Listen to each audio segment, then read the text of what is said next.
All right, good evening, everybody. Welcome to the scheduled board meeting for tonight, Tuesday, November 14th. If you guys please join me for the Pledge of Allegiance.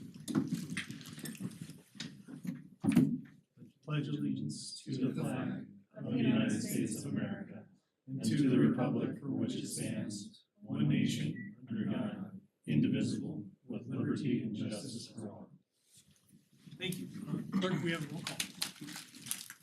Mayor Pro Tem Grace. Here. Trustee Hardy. Here. Trustee Murphy. Yes. Trustee Ayers. Here. Trustee Kurtz. Here. Trustee Albrecht and Mayor Karsbeck are absent this evening. Okay. All right, up next on our items for the evening are citizen participation. This is for anything that is not going to be discussed tonight in our current planned agenda. Do we have anybody signed up? We do. All right, Chris Gage? Thank you. Yeah, if you want to come up, yes, name and address, just for the record. Oh, yes, Chris Gage, 617 6th Street in Berthoud.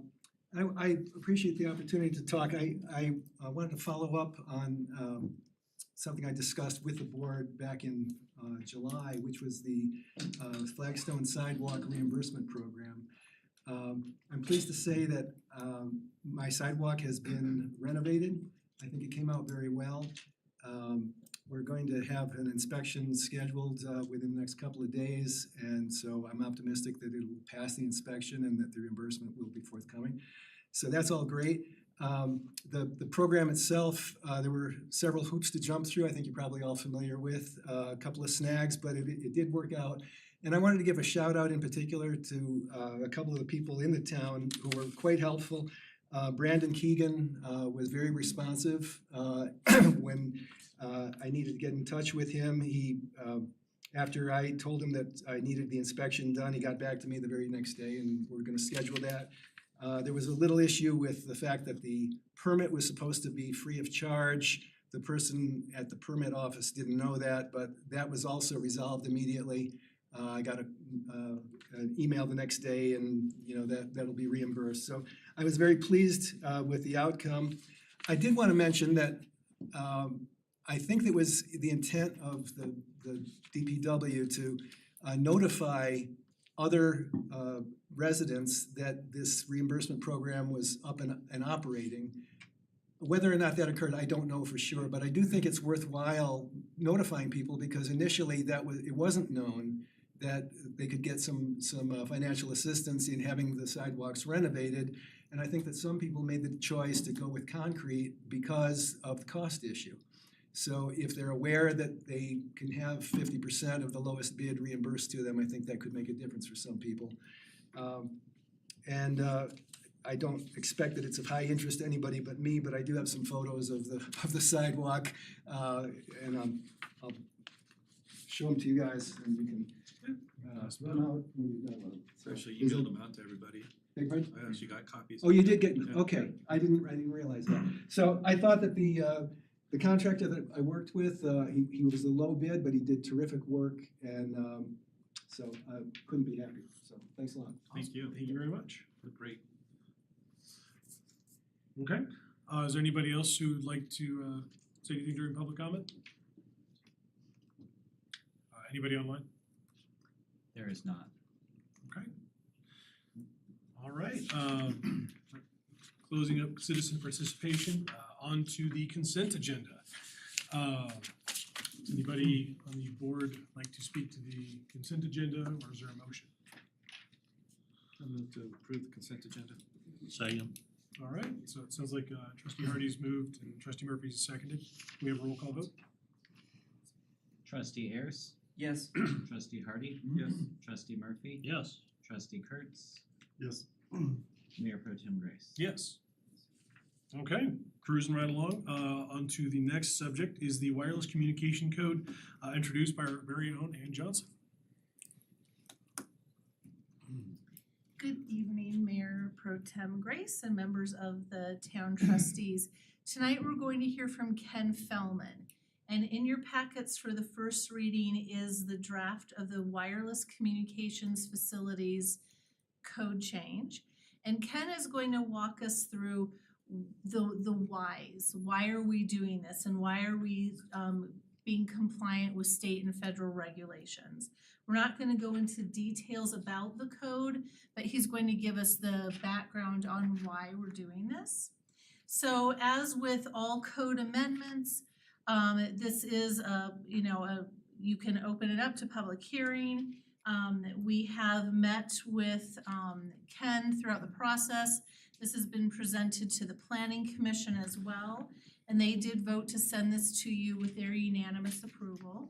So those minutes, I believe, were also in your packet, as are draft design guidelines that were heavily borrowed from other communities in the state of Colorado. So we have that in there, and we're gonna start slow and then we can grow from there. But at this point in time, I am gonna turn it on over to Ken, unless you have any other questions from me, and let this be the Ken show.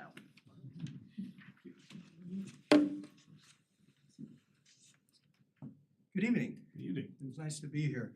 Okay, and we're up on the screen, and let's see. So, as Ann said, I want to talk a little bit about the regulatory framework that we find ourselves in, because local governments still thankfully do have some local land use authority over the siting wireless facilities, but it has it's been cut back and kind of steadily eroded periodically since 1996, depending upon which administration has been in power. So we want to go through that. And like a lot of not just Colorado communities, but communities all over the country, if you haven't really looked at your code in a comprehensive way for a couple of years, you find that it's out of date. So sometimes when we get brought in to look at a code, you can, if it's been amended recently, you can make some amendments and bring it up to speed and address the new regulations. We've had so many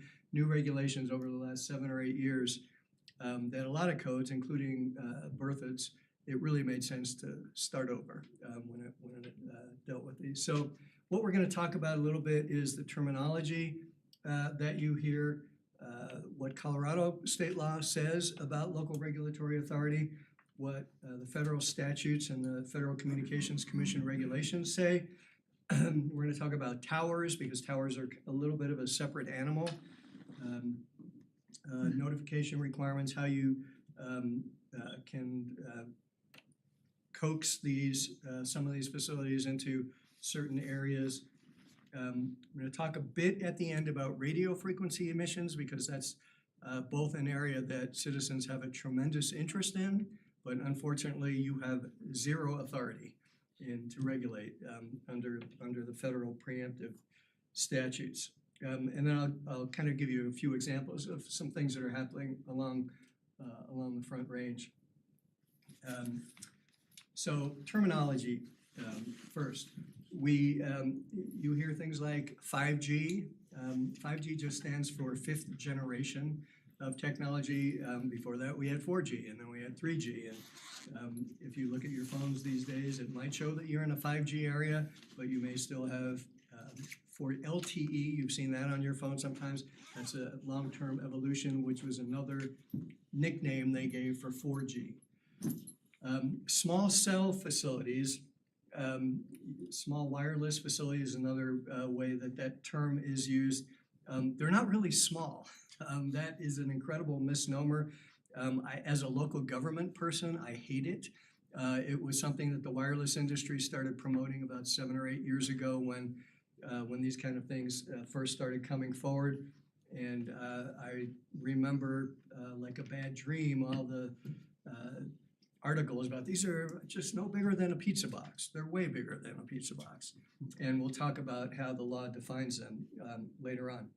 An eligible facilities request is a subset of wireless applications. There was a statute passed in 2012, and the FCC adopted regulations in about 2016 to further that statute's intent. And it basically says if a facility is not, if an existing facility that's already been approved by the town is going to be modified, as long as it does not what Congress said was, as long as it does not substantially increase the physical dimensions of the site, you must approve it. No authority whatsoever to say no, you must approve. But Congress did not tell us what substantially increase meant. 4 years after the bill was passed, the FCC told us what it meant after a lawsuit challenging those regulations. Now we have a better idea of what that means, so we'll talk a little bit more about that. Sometimes people use the term poles and towers interchangeably. I don't. To me, a tower is one of those macro sites, 100-foot big tower with the antenna arrays on them, or even a fake tree can be a tower. When I think of poles, I think about the poles in the neighborhoods that the antennas are going on for some of the 5G and 4G deployment that are a little bit lower to the ground. And if you hear folks talk about 5G and tower, well, we got to get rid of these 5G towers. There's no such thing as a 5G tower. There's a tower. You may put 5G antennas on it along with other kinds of antennas, but there are no such thing as a 5G tower, so don't fall into that trap. Small cells, just a few examples to start off with. These can be incredibly well designed. The one in Santa Fe is actually if you've ever been to the Santa Fe Opera House, that's in the parking area. It almost looks like a piece of public art. Looks like a Frisbee golf thing. Yeah. The one on the far right, which is from Seattle, is the city of Seattle owns its own streetlight, so this is they're in the process of taking down an existing streetlight and putting one up with a canister on top, and that's a small cell antenna inside. The Colorado Springs photograph is right outside of the Cheyenne Mountain Resort.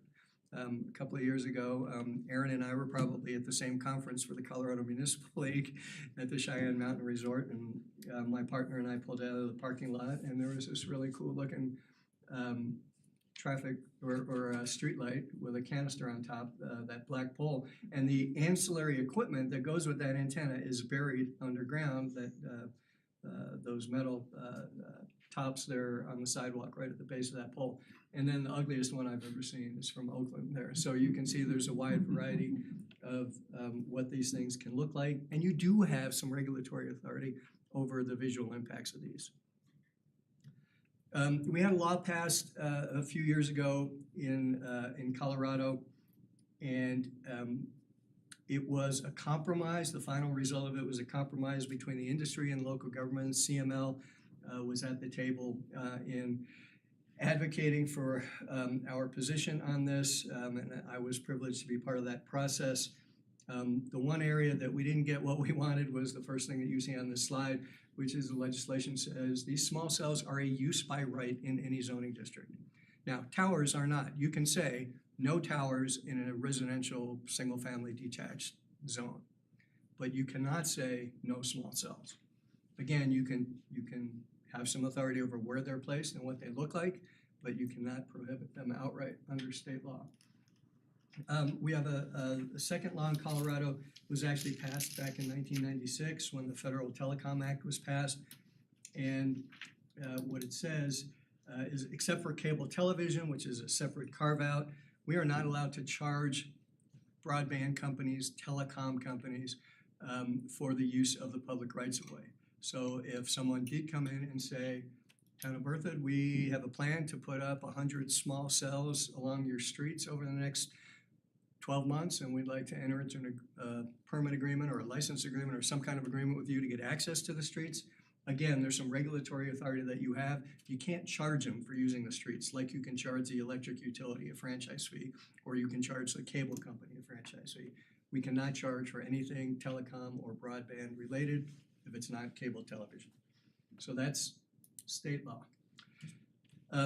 Federal law, we have two statutes. One deals with rights of way, and that's section 253. And basically the key thing to remember is the underlying language. Your regulations cannot prohibit or have the effect of prohibiting a company's ability to provide telecommunications service. And then there's another subsection that says that does not affect your authority to manage the public rights of way. It also says and require fair and reasonable compensation, but remember what I just said on the last slide. Our state has preempted that. So while the federal law would still allow it, if we were in Oregon, I would say you can charge for the right of way, but in Colorado you can't. That's a state law. The key is regulations cannot have the effect of prohibiting, and then the FCC has had a couple of cases to interpret what that means. I think this actually just gets more confusing rather than what they intended was to clarify it, but they said what effectively prohibit means if your regulations or your laws materially inhibit a provider's ability to put in their network and provide services, then you are effectively prohibiting them from providing services under the federal law. All right, and if that's not bad enough, now we have another section of the same statute, which is section 332, that just deals with wireless facilities. Again, we start off with good language that says, not except as provided in this paragraph, nothing in this chapter limits the effect of a local government over decisions regarding placement, construction, modification of these facilities. That sounds like it's preserving our zoning authority, and in many ways it does. Now, here are the exceptions. Similar to the right-of-way statute, your regulations cannot unreasonably discriminate against providers of similar services, and you can't prohibit or have the effect of prohibiting the ability to provide service. There are also requirements that say you have to act on the application in a reasonable period of time. If you do make a decision to deny, it has to be in writing, has to be based upon evidence. And then the kicker, the last one, which is you may not regulate and you may not make decisions on these sites based upon the environmental effects of radio frequency emissions to the extent that the facilities comply with the federal regulations governing radio frequency emissions. And we'll talk more about what environmental effects means a little bit later on in the presentation. Towers, you have a decent amount of authority over towers. You can prohibit them in some zoning districts. You can require camouflage and design guidelines and techniques for them. You can require setbacks, a significant distance from other structures. A lot of your public safety requirements are still in effect. If you have provisions that require public hearings for, like, I don't know if you call them special use permits or conditional use permits, the shot clock that the FCC has decided for towers is for a new facility, you have 150 days to act. So that's sufficient. If you keep it moving, that's sufficient time to get through a planning commission, public hearing and recommendation to the town board, and then a town board hearing. So towers, you retain a lot of authority. Again, you just have to always remember, are my regulations prohibiting their ability to provide service? The industry has gotten very good at times. Like if you say, it's gotta be no more than 110 feet and they want it to be 150 feet, they may say, well, if you don't let me do it at 150 feet, you're prohibiting me from being able to provide service. When I've encountered that in the past, I've said, get me all of your engineering data that says you have to do it this way at this site or you're not gonna be able to provide service. Then we go out and hire for the town our own engineer to evaluate it, and 99.9% of the time they come back and say, you know, there's a couple of other options that they have to still make this work. They don't have to be at 150 feet. So recognize that, you know, at some point, maybe your regulations do prohibit, but most often they won't. There is no federal statute and there's no state statute that has any notification requirements. Lots of municipalities have requirements that you notify adjacent property owners if there's gonna be a development like this going on. You have those regulations, I'm sure, for other kinds of development that happen within the town.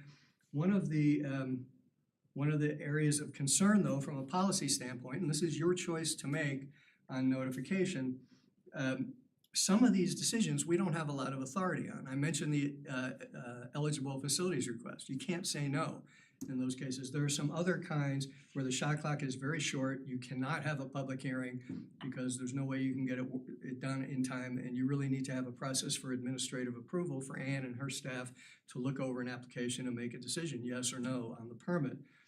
And then the question becomes, do you tell the neighborhood that this site is going in? Because getting that notice gives most people the idea that I have a say in this. I can call my mayor and my board members and tell them I don't like this.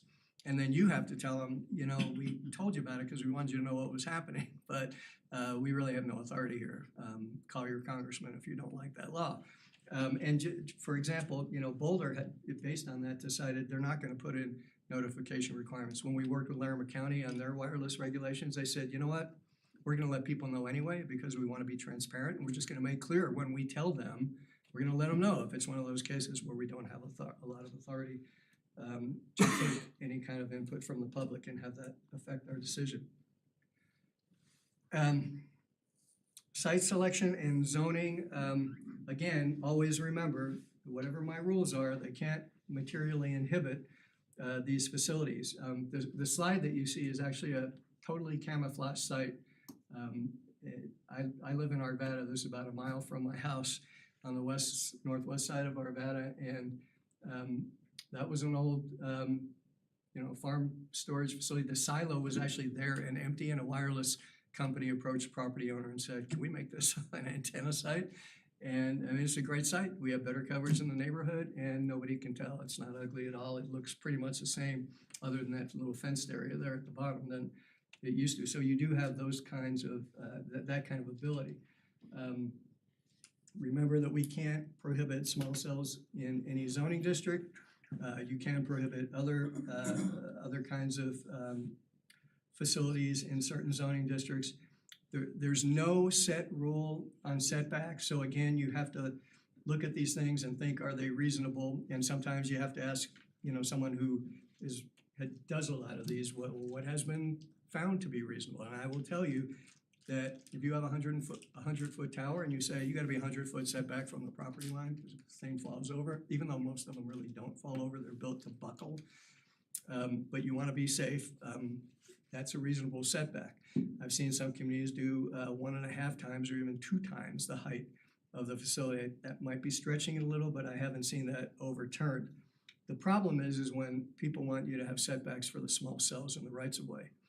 And one of the things I usually ask is, do you require setbacks from other kinds of poles that you allow in the rights of way, like streetlights and traffic signals? The answer usually is no.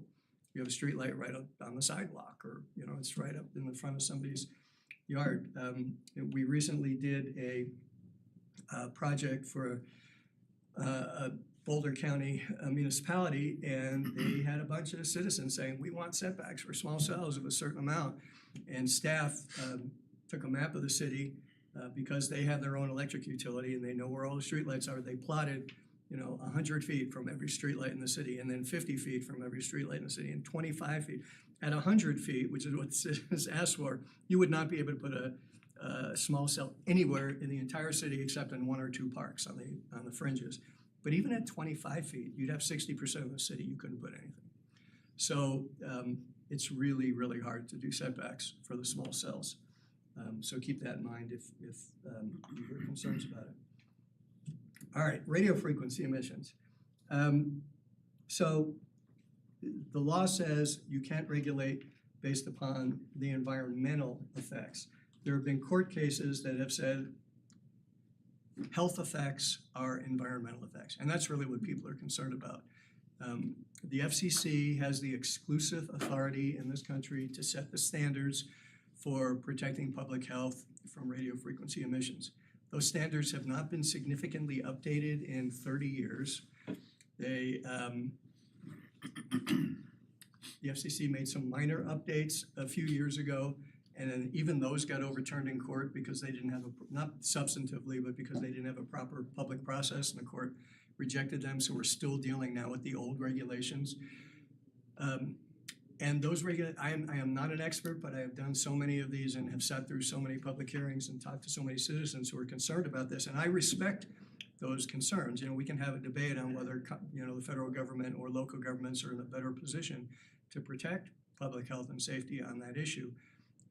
But the law is what the law is, and that when you hire somebody like me, a lot of times I'm the one in the room who's giving local governments the bad news, which, as a former local elected official myself, I hate it when somebody says we have no authority to, but we don't. And the FCC rules are based upon thermal impacts. So basically, how hot is my skin getting based upon this exposure, based on how close I am to this antenna, and at some point, it becomes dangerous. There's a whole nother potential impact to our bodies that these emissions can have on cell structure. And there hasn't been enough, in my opinion, there hasn't been enough studies done to determine whether some of it's dangerous. I talked to an engineer at CU who's an expert in this stuff, and he said it actually may be that, you know, some of the preliminary studies show some of the exposure might actually be good for you. And the analogy that he gave me was there's a reason that we don't exercise strenuously 7 days a week. When you exercise, you break down muscle mass, you kill and damage the cells in your muscles. And then as they regenerate, they come back stronger. That's what exercise does. But we don't do it every single day because then it's not good. So it may be that some exposure is actually good and is better for stronger cells. But we don't know that yet. And there's a number of people who will say there are definitive studies that show that this stuff is dangerous.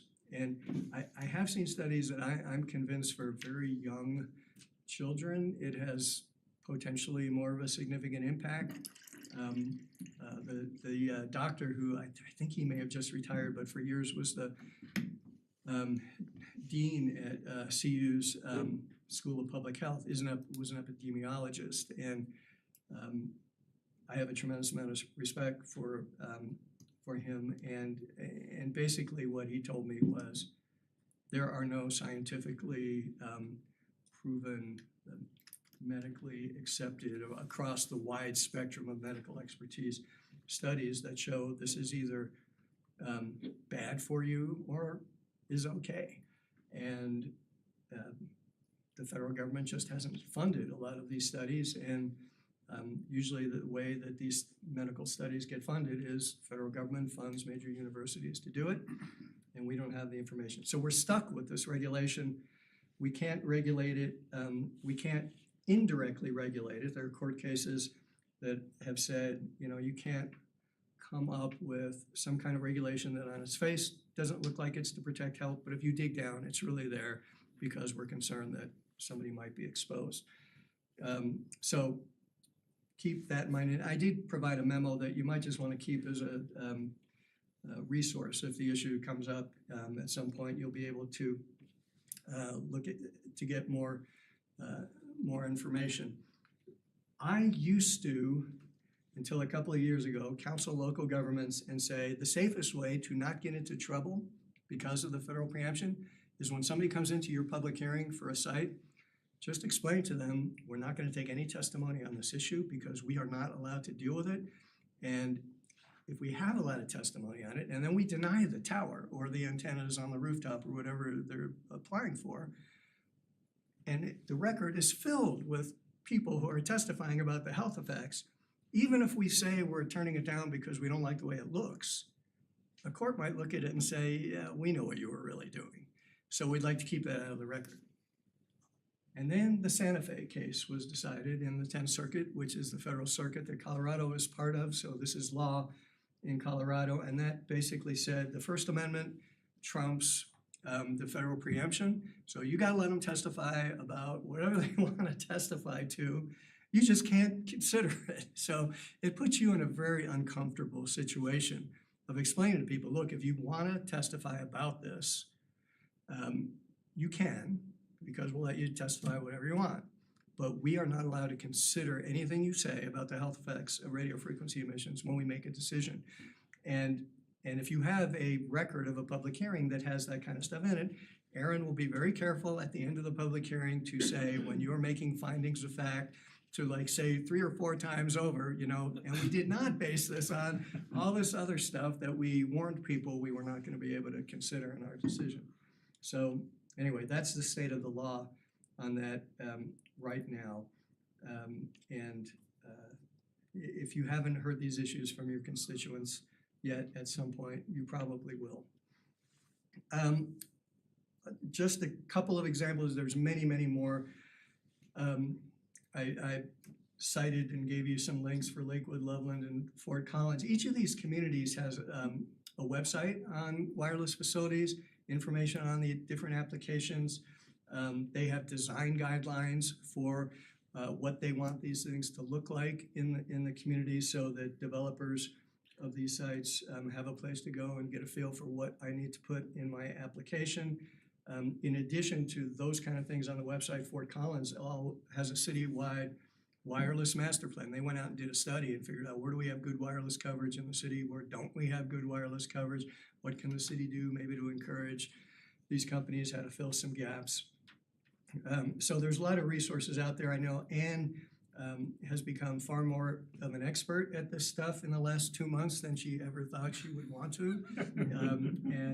Again, there's even more than what is in here, but I think you're gonna be well positioned once the new code is in place to not just have the new code, but to also have design guidelines so that when these things do come forward, staff will be able to tell the applicants, you know, here's the kind of sites you need to put up if you wanna have a chance of getting approved here, here's what they need to look like. So that's what I got. I hope you'll have some questions, and I would be happy to take them now. Okay. Trustees, questions on any of the presentation? We have no say. That's questions, not opinions. We have no. I have questions, but it might just be for staff, and it's purely educational on Sure. my part. Just, so do you know how many, I guess, small cell facilities Berthoud has currently, and how many more we might possibly get? Like, I'm just trying to gauge the magnitude. I'm not aware that we have any. Okay, gotcha.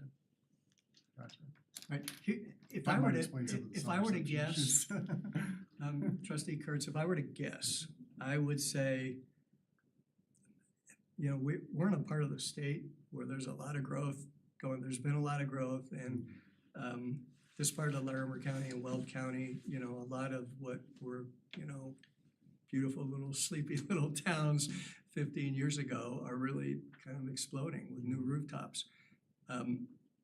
I have seen some of the wireline-based broadband companies approach some of the communities in northern Colorado and put in competitive systems that I never thought I would see these companies do. Usually when the first guy comes in and puts in a network, it's expensive to build a wireline-based network.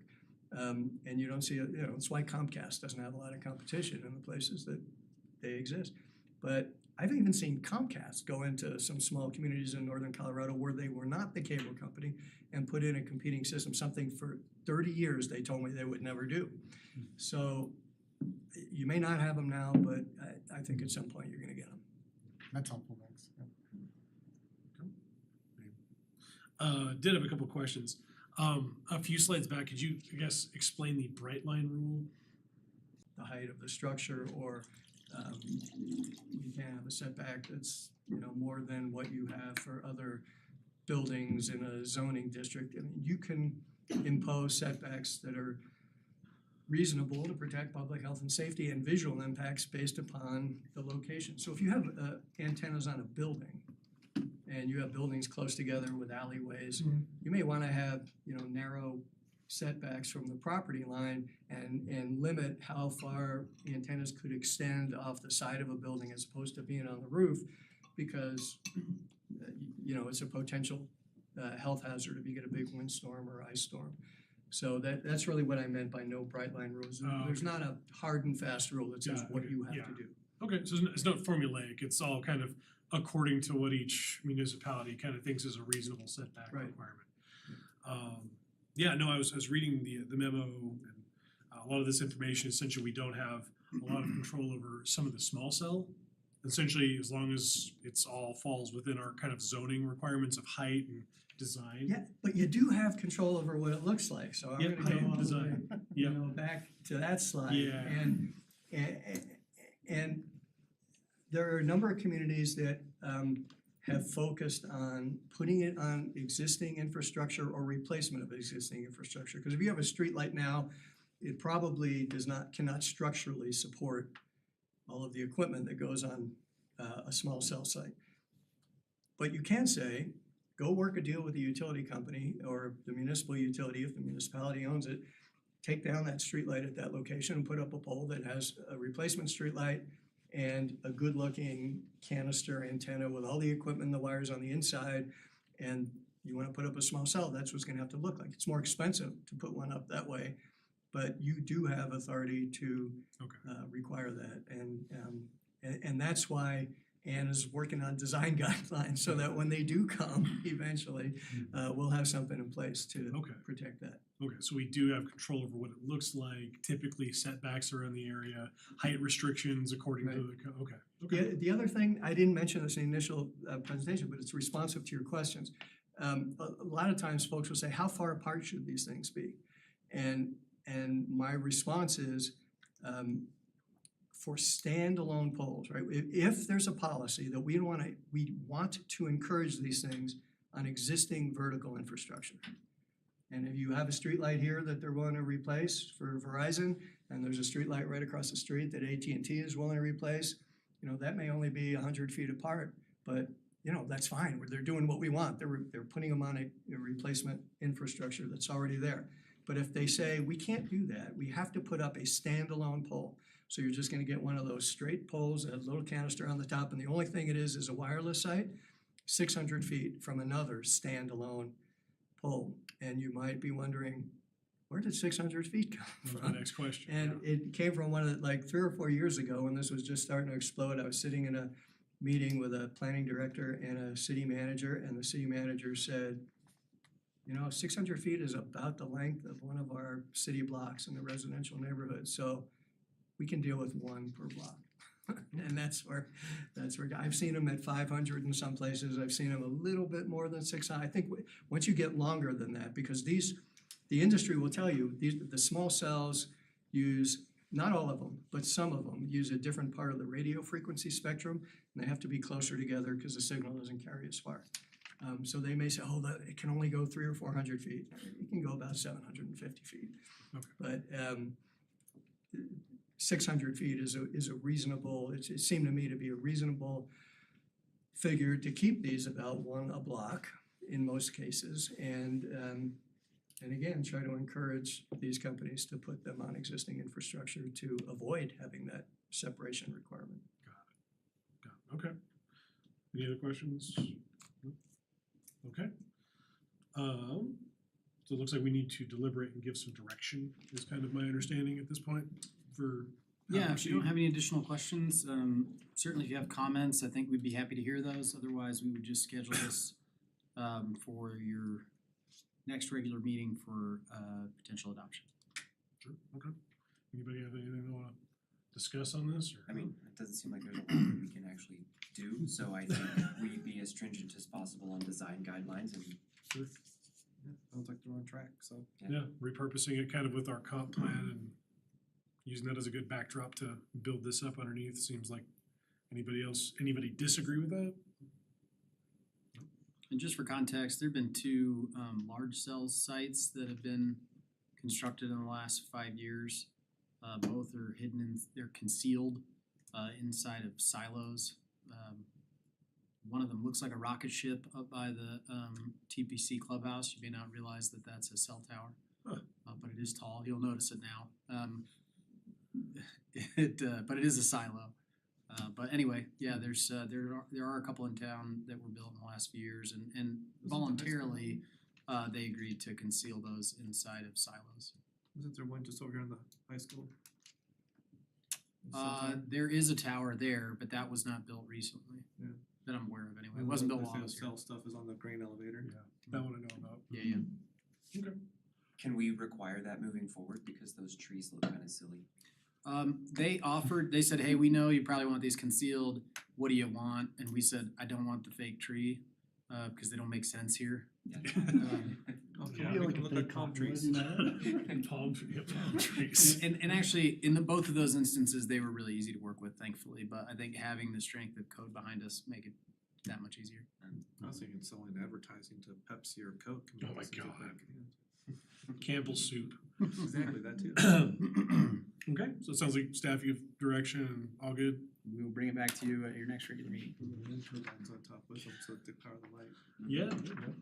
All right, so on to the next item on the agenda, some general code amendments also introduced by our own Ann Johnson.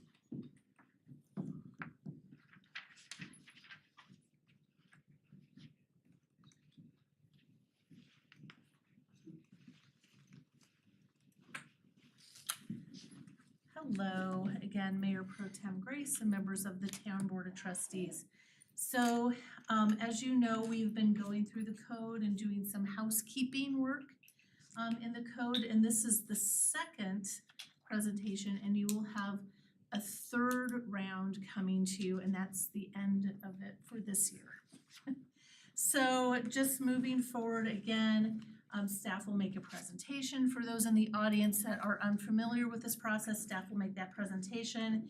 Then there will be public comment, and then any discussion and voting, and this does take place over 2 meetings. So in section 1, what we're looking at is really just cleaning up what the definition of a container is and where containers can be used when we're referring to storage. Right now, a lot of individuals are putting containers in the right of way for a long period of time.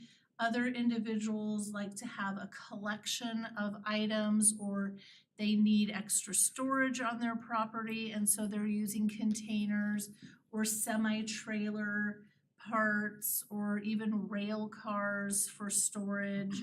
And we want to make sure that those are not permanent storage structures.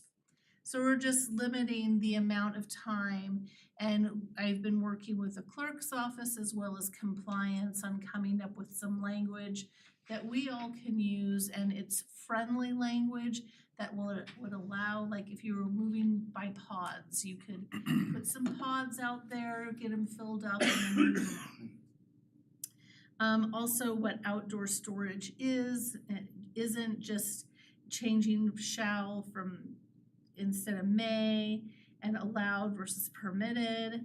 And then on temporary business, that we do require vendors to have a temporary permit, a temporary vendor license. And then the definition of temporary was very confusing because it indicated it's to be located in a zoning district not permitting such use, which really didn't make sense, so we changed that. And then there are just some commercial standards, just where containers can or cannot be used. So that's the first section. Are there any questions on that before we move on to the second section? You wait for the second section. This container, are we talking like shipping containers? Yes. Okay. Yeah, and they make appropriate structures for other things, but not for long-term storage, that are not on a permanent foundation, that are just used to keep stuff in for Okay. purely storage use. They're not a long-term solution. I just had some follow-up on that. I sent an email to the board kind of discussing this issue. Director Johnson, do you feel it would be, by putting this new language in place, would it be restrictive of that kind of use for like a structure? Even if it is like a storage use for a facility, say you're using one container that's part of a larger building mass of these shipping containers? Yeah, like doing some kind of funky architectural design, Yeah. using them. I don't think so, because this is the new language that we're adding is restricting it in the public right of way, and a permanent structure we wouldn't want in a public right of way. And then if you're using it for temporary storage, you can't use it for a duration exceeding a certain period of time. Mhm. So I think that definition really is referring to containers when they're used as storage. If someone wanted to come forth and do a creative idea, like what we've seen in Fort Collins, other communities, we definitely would consider that, but that would be more through the site planning process anyway, where they'd have to present that. So I think it's good to clarify that, but this is specifically for storage. Thank you. I guess I had a second part. I was also interested in, do we have any extensions or exceptions that we could possibly add for our nonprofits? I know, it's hard to, manage, storage and stuff for our, nonprofits and stuff. So, do you feel like the year mentioned is sufficient for that? Is there a possibility of like reapplication or something for an organization like that? If they're using them for storage on site? We haven't had that issue come up. Our issues are more the long-term use on industrial or commercial property. Instead of building a proper building, individuals are wanting to utilize storage containers as a quick fix. And then what we have viewed is then they become in a derelict condition over time. So we haven't had any issues with nonprofit organizations needing to use them as storage. Most individuals, when they have a construction site, will get a construction trailer, a proper construction trailer that's meant for humans being inside them versus something that's meant for pure storage and shipping of goods and materials. Alright, thank you. Cause I can picture a few of these around town already. Yep. That are pretty permanent. I know when Kurt brought this to us before, I mean, nothing's been done since then, so I'm assuming they're okay. But based on what I'm reading here, they aren't okay. So, I mean, I'm sure you've seen some of them around town. Some have had murals painted on them, some are painted white blue. One's still rusty red. But if they're on, you said public right of way. So is that just, like, if I'm driving on the road, I can see it, that's considered public right of way? No, that's Or- actually in like the road right of Okay, way that's what I or wanted to clarify. put on a sidewalk obstructing the free passage of movement So of if it's well people. within on their property, that's a different story. Yes, but for a certain duration. Okay, so it's still limiting, even though it's on their private property, it might be out of sight from public view, it's, Yes. could I mean, could they be, I don't know, if we put guidelines in, like they painted them, kept them in good order, kept them in good shape, maybe even modified them to look like a storage shed, that like maybe, tough shed looking, or rather than just keeping them as a steel container, throw some 4x8 sheets of siding on them. That they would then have to meet building code requirements. And so they would have to, potentially have a foundation. And so what we're experiencing right now are storage containers that are in a derelict condition. They're being utilized for storage. They're not, storage containers are a temporary solution when they're not properly permitted through the building code. And what we're finding are these storage units are coming in, or shipping containers are coming in as an inexpensive option to a storage unit. And again, they're not getting building permits, they're just coming in. And so if they'd have to go through the building permit process to have it properly permitted. If I This is may, my opinion, I sometimes see a lot of these storage sheds that are permitted and feasibly okay based on what you're just describing there. They go to Tough Shed, they buy a shed, pop in their backyard, 10 years down the line, they're starting to look pretty shabby, about ready to push them over, but yet these storage containers are like tanks, and they can withstand and be very durable, and they're also still movable. So in my opinion, I almost feel like they'd be classified as the same thing, structurally taking up the same amount of space, but I think they're easier to maintain and less likely to become, I don't know, uglier. I'm not saying that storage container is any prettier, but if they're Yeah, if they're currently they permanent and would similar. not meet architectural standards for, putting in a residential in somebody's backyard. They wouldn't meet our current architecture standards. and things like a tough shed that gets brought in on a truck, those can still require building permits depending on their size and intended use. So that doesn't mean that people always get permits in order to bring them in and set them on their property, but those would often require some kind of permitting. And setbacks and Yeah, exactly. Some kind of setback review and those kinds of things.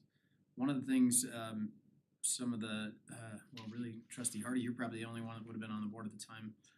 There was when I first started here, there was a gentleman who was trying to build a storage unit complex. out of shipping containers. And they had to meet building code because they were going to be permanent structures that were intended to be utilized by human beings on a regular basis.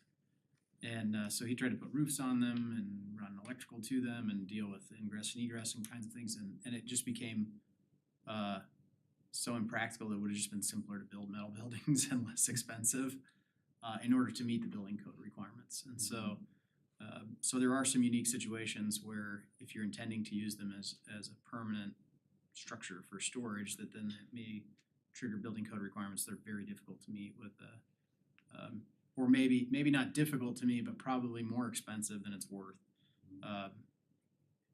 to do, if that makes sense. So what are some of the building code standards? If I had an 8 foot by, what do they come in, like I think they come in 16, 24, even up to 60 feet long. Oh no, not 60, that's too long. Yeah, anyway, there's about 3 different sizes. Would they fall into that classification, or is it just flat out under 100 square feet where they wouldn't require a building permit? Any structure over 100 square feet requires a building permit. So And I believe that's typically under the eaves, so that's not just the So would this fall if it was less than 100 square foot box? Would it? like an 8x8 storage building wouldn't typically require a permit. So if it's less than 100 square feet, could they still use them? Or is it just flat out, doesn't matter the square footage? Well, if you would go with this code, if you cannot use a storage container as a permanent storage structure and Any size? of any size. And I don't believe that there are any storage containers like that that would fall into that 100 square foot guideline. Yeah, I wouldn't And guess. then for the building guidelines, to make them permanent, they would need to be on the foundation. They would need, what else? Ventilation, they would need insulation, they would need electrical. And a lot of that depends on its intended use, right? I mean, each building is unique based on its intended use and what it's being permitted as. Do we require that for Garage is tough sheds different that are than being a- built in town? Yeah, so if we're aware of them, and again, people do stuff that's unpermitted all the time, and we're not always aware of what gets. So like my garage that I had, it's just 2x4s with the 4x8 sheets of plywood on the outside, no insulation, just some basic wiring in there for lighting. Yeah, and a garage is typically permitted differently than like an accessory dwelling unit structure, right? So it all depends on the nature of what the intended use is. Yeah. So, typically like a storage building or a garage wouldn't necessarily be required to be fully insulated and sheetrocked and but it depends on, how is it attached to the structure or is it not attached to the structure? And, again, there's setback issues and there's all these other things that get dealt with. It's not completely unique to every situation because the code is the code, but it's hard to kind of say in all cases this would be the requirement. So are we That's doing why this we do because we building just code find them unsightly, or are we doing this for other reasons? Primarily because it's unsightly and because they often they both become in derelict condition, but they also seem to attract other junk and garbage. So if the board wants to allow shipping containers as storage, and that's your prerogative.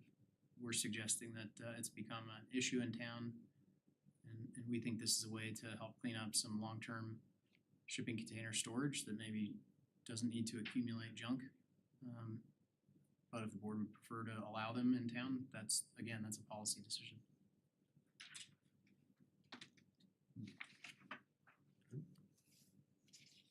I've just seen some effective uses of them No. that don't bother me, but like you said, I've seen some that it just looks like, okay, Mr. Hoarder neighbors brought in a second container now and he's got 3 more trucks out back and Yep. and they're crooked and sitting all lopsided and they use a semi-trailer next and it's got flat tires and it's leaning and yeah, it can go bad real quick, but I almost kind of feel like we could put some basic standards in there that would permit them to be usable and still acceptable and still blend in. I mean, I've seen some good uses of them in town, but also I've seen some bad ones. Maybe it's one of those where there's permitting process. So, you know, right here it says it's no longer than 12 consecutive months, like no longer than 6 in every 12 consecutive months. Maybe it's one of them where we can put a little thing in there. If you want that, then it's a renewal every X many months, but it has to be well maintained and X, Y, Z. Is that meeting? So that way they are intentionally choosing that and they are consciously choosing it instead of letting Well, time and Mother Nature have its and the way. whole thing about collecting junk and hoarding and stuff like that, I think that falls under different classifications in our code for health and safety issues. Oh, totally. So, but, you know, I've seen some really, really creative uses of shipping containers, Oh, yeah. not only for stores, but for construction of industrial buildings and Right, but it's, And for clarity, construction of buildings, whether Yeah, they're that'd be fine retail, as- industrial, yeah. commercial, that would be a totally different, right.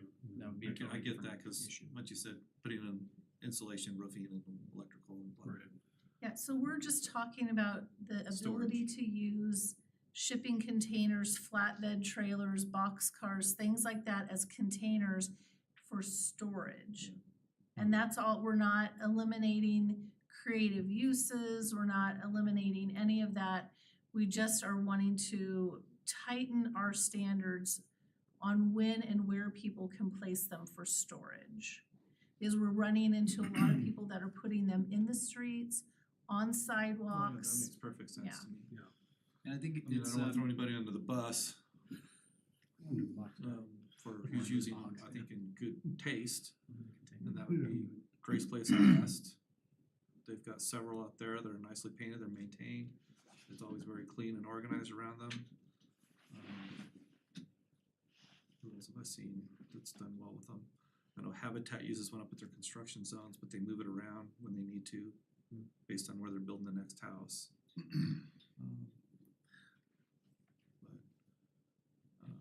who else has got a container I'm trying to think of? There's Those a are lot the on top two that First. come to mind. Yeah. But I don't know, just I think Grace Place is a good example of how they've done it, I think, correctly. I think So what it you'll won't find is, hurt them and having to have them remove them and have to build a structure, but I think there's a little bit of a bar we can rise here a little bit to make them more acceptable. we can go through and try to identify really specific criteria for when and how they're utilized. As you know, the simplest approach is to prohibit. Any other approach is complicated, right? What does it mean for them to be unsightly? What is it, how many can they have? Do you start to say, well, you can have, one shipping container per quarter acre, or how far do they have to be from fences and buildings? The regulatory framework to deal with those becomes very complicated. And to just say these are really intended for moving of goods, not long-term storage, we think is a reasonable approach. But again, I think if the board would prefer that we create regulations in order to allow them under specified circumstances, that can be done. It's just, it's like any other, it's short-term rentals. I hate to say that three-letter word again, but We can just say it's STR. it's a similar kind of issue, right? The simplest path forward is to prohibit. To allow them means a lot of nitty-gritty. And that's not a bad thing, it's just whether or not, is this an issue that's of significant enough importance that we should allow them and create a regulatory framework, or just say these are intended to be used as temporary storage and that's how they should be used. How many tough sheds or garage could I build on my property? There are limitations in the code for how many accessory structures you can have. There's accessory structures limitations and there are accessory dwelling unit limitations.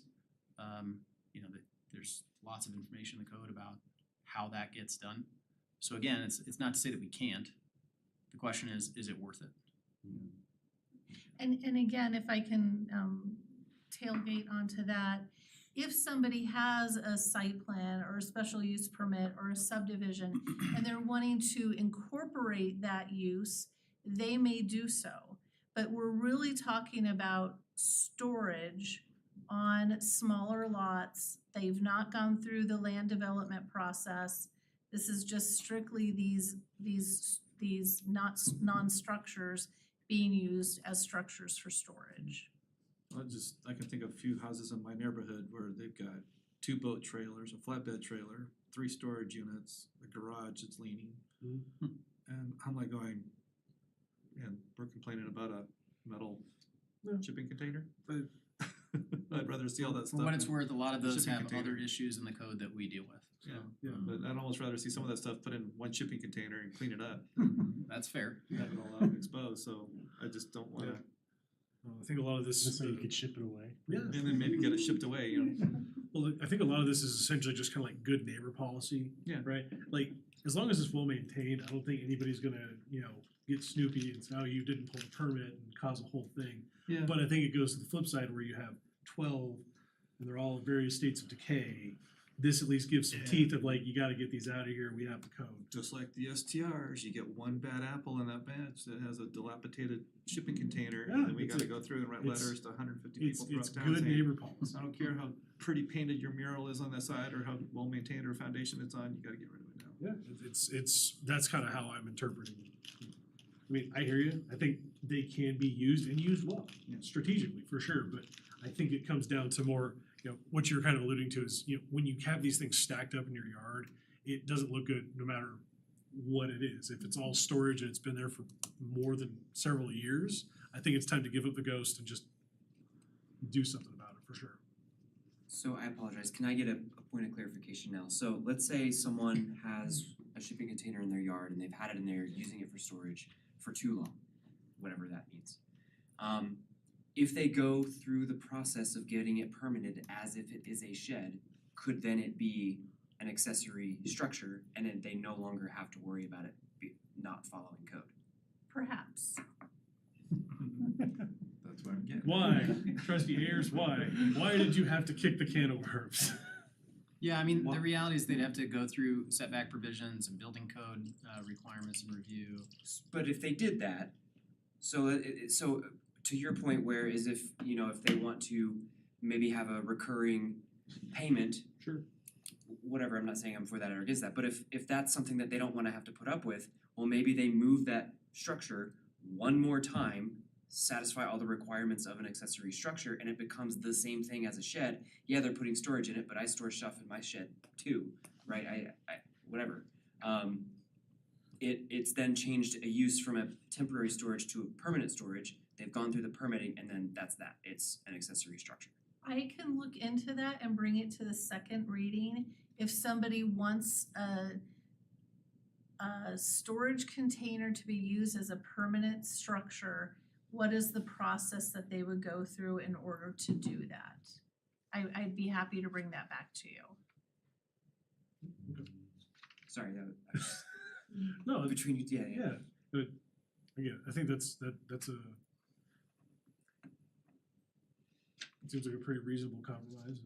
If you want this, if this is a decision you were consciously making and not just hoarding it up, I think that we should prohibit that, to your point, but. Well, just so anytime you're looking at code, just consider if everybody does that in town, how is that going to make Berthoud look and feel? And there are no architectural guidelines for, just consider the consequences of what you're doing. That's all I ask. Sure. And that I will come back and tell you how to make storage containers a permanent fixture on your property. What is the building permit process? But I'll do that. You consider the other, okay? How's that Treat it sound? like SDRs on saturation Oh, analysis. yes, yes, saturation. Put a No, cap. please. Sorry to open. That's okay, yeah, we'll have That's to a good talk about question. toilets on the front yard next. Right, what, So seriously? bathtubs are okay, right? What? Bathtubs, yeah. I don't know, we're not gonna go As there. long as they've been. Because one makes you clean and one. Full curtains. It depends, is it art or is it? Oh, God. Okay, Anyways, on on to section two. one. On to two. Hopefully this will be easier. So right now in our code, we have a land use process called a conveyance plat. In the state of Colorado, 35 acres is the minimum lot size that you can create outside of a subdivision process, but parcel A and parcel B also have to be over 35 acres. So this conveyance plat is established for parcels greater than 70 acres. We did a survey of land in the town of Berthoud that's greater than 70 acres in order to utilize this. And there's one, and it is going through the preliminary plat process now to divide it into 1,800 lots. So, or, 1,200 lots. So the conveyance plat really, it's left over from the model land use code, and it's something that the county used to offer.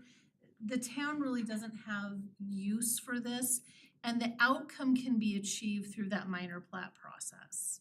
So staff is recommending just to get rid of it. Okay, yep. Okay. Any discussion on 2? Well, Good housekeeping. yes, no, it makes sense, it's, Okay, so now sections 3, 4, and 5 are all interrelated.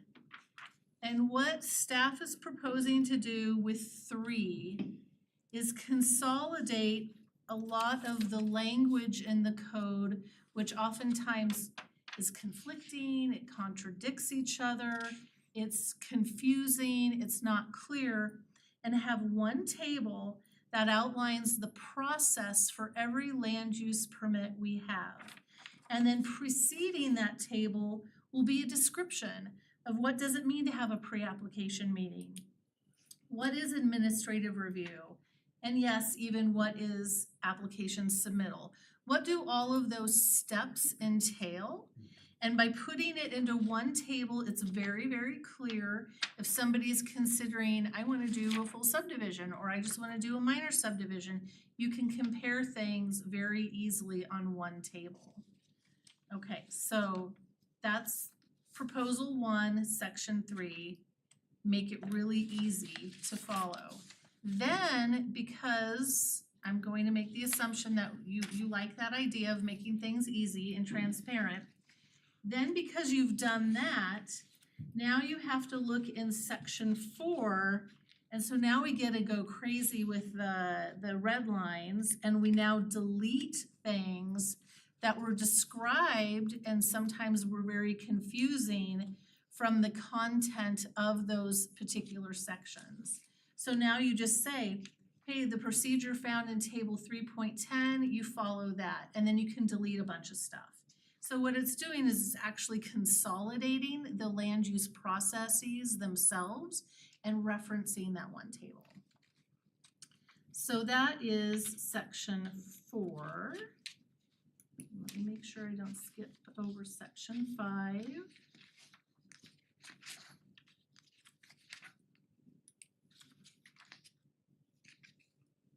So then section 5, then there is a table regarding public notice.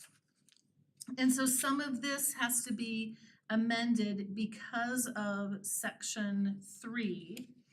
And oftentimes there is just inconsistencies between the narrative and the public notice table.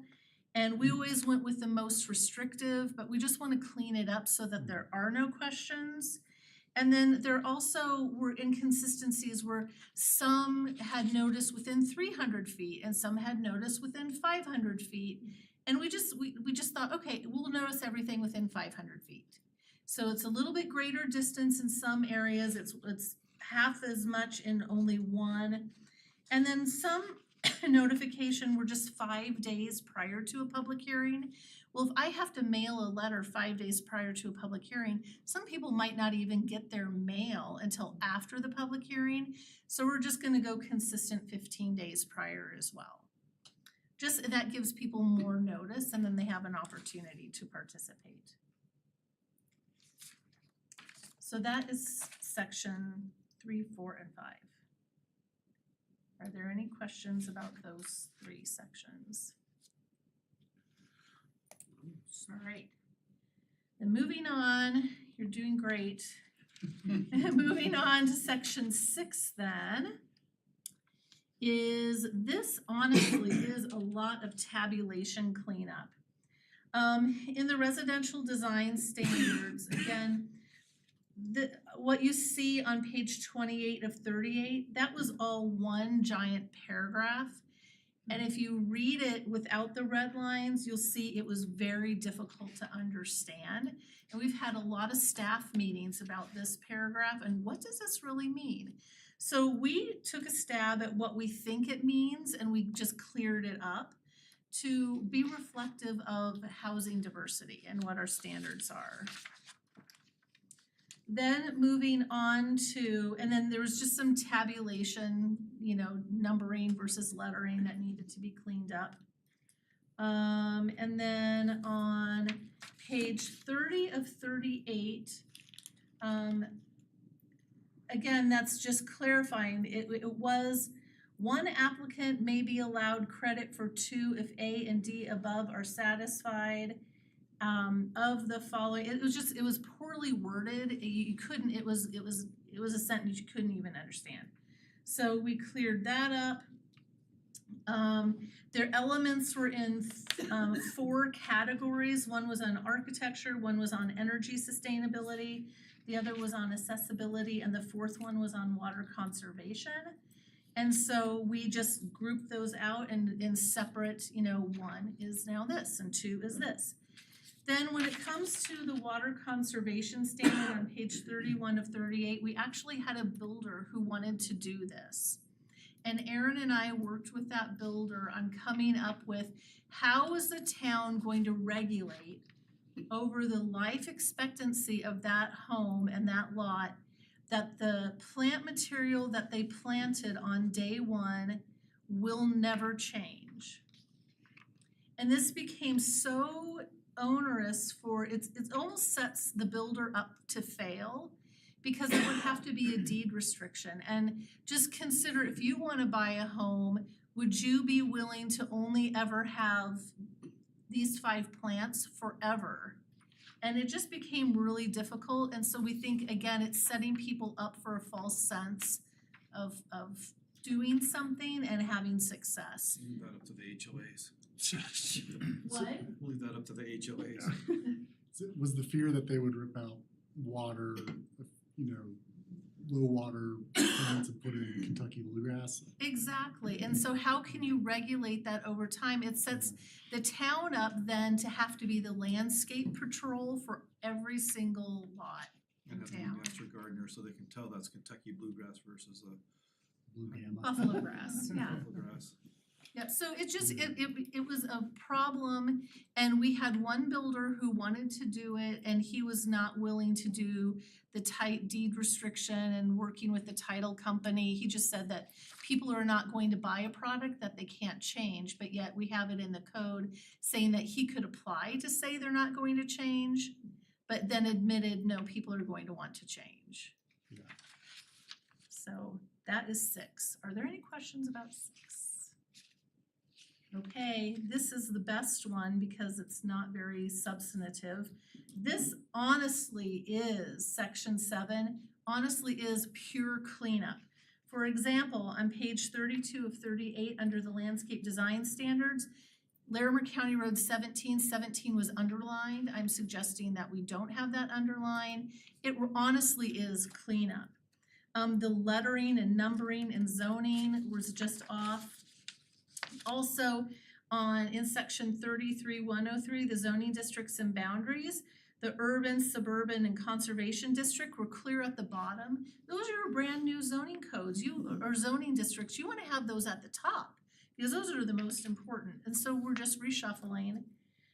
There were no descriptions of urban residential, suburban residential, or conservation district either, or reference to the tables, references to bulk categories. So we've added those, we've put those in the front, and the definitions are straight from the comp plan. Then we've had to because we pushed those up, bless you, Thank then we have to renumber everything and then reference those tables. And then, one thing that comes up a lot is in drainage easements on the side of your house. A lot of people are wanting to put window wells in drainage easements. And we just think that's probably a bad idea. So we wanted to clarify that that window wells and other things like that that would restrict the flow of water movement are not allowed in a drainage easement. So we did that. And then just general subdivisions, there was some outdated references to plans and we updated the titles of the plans. There was an outdated reference to the 2007 comp plan that subdivisions had to follow that plan, and we just said the most recent, so that it wasn't dated.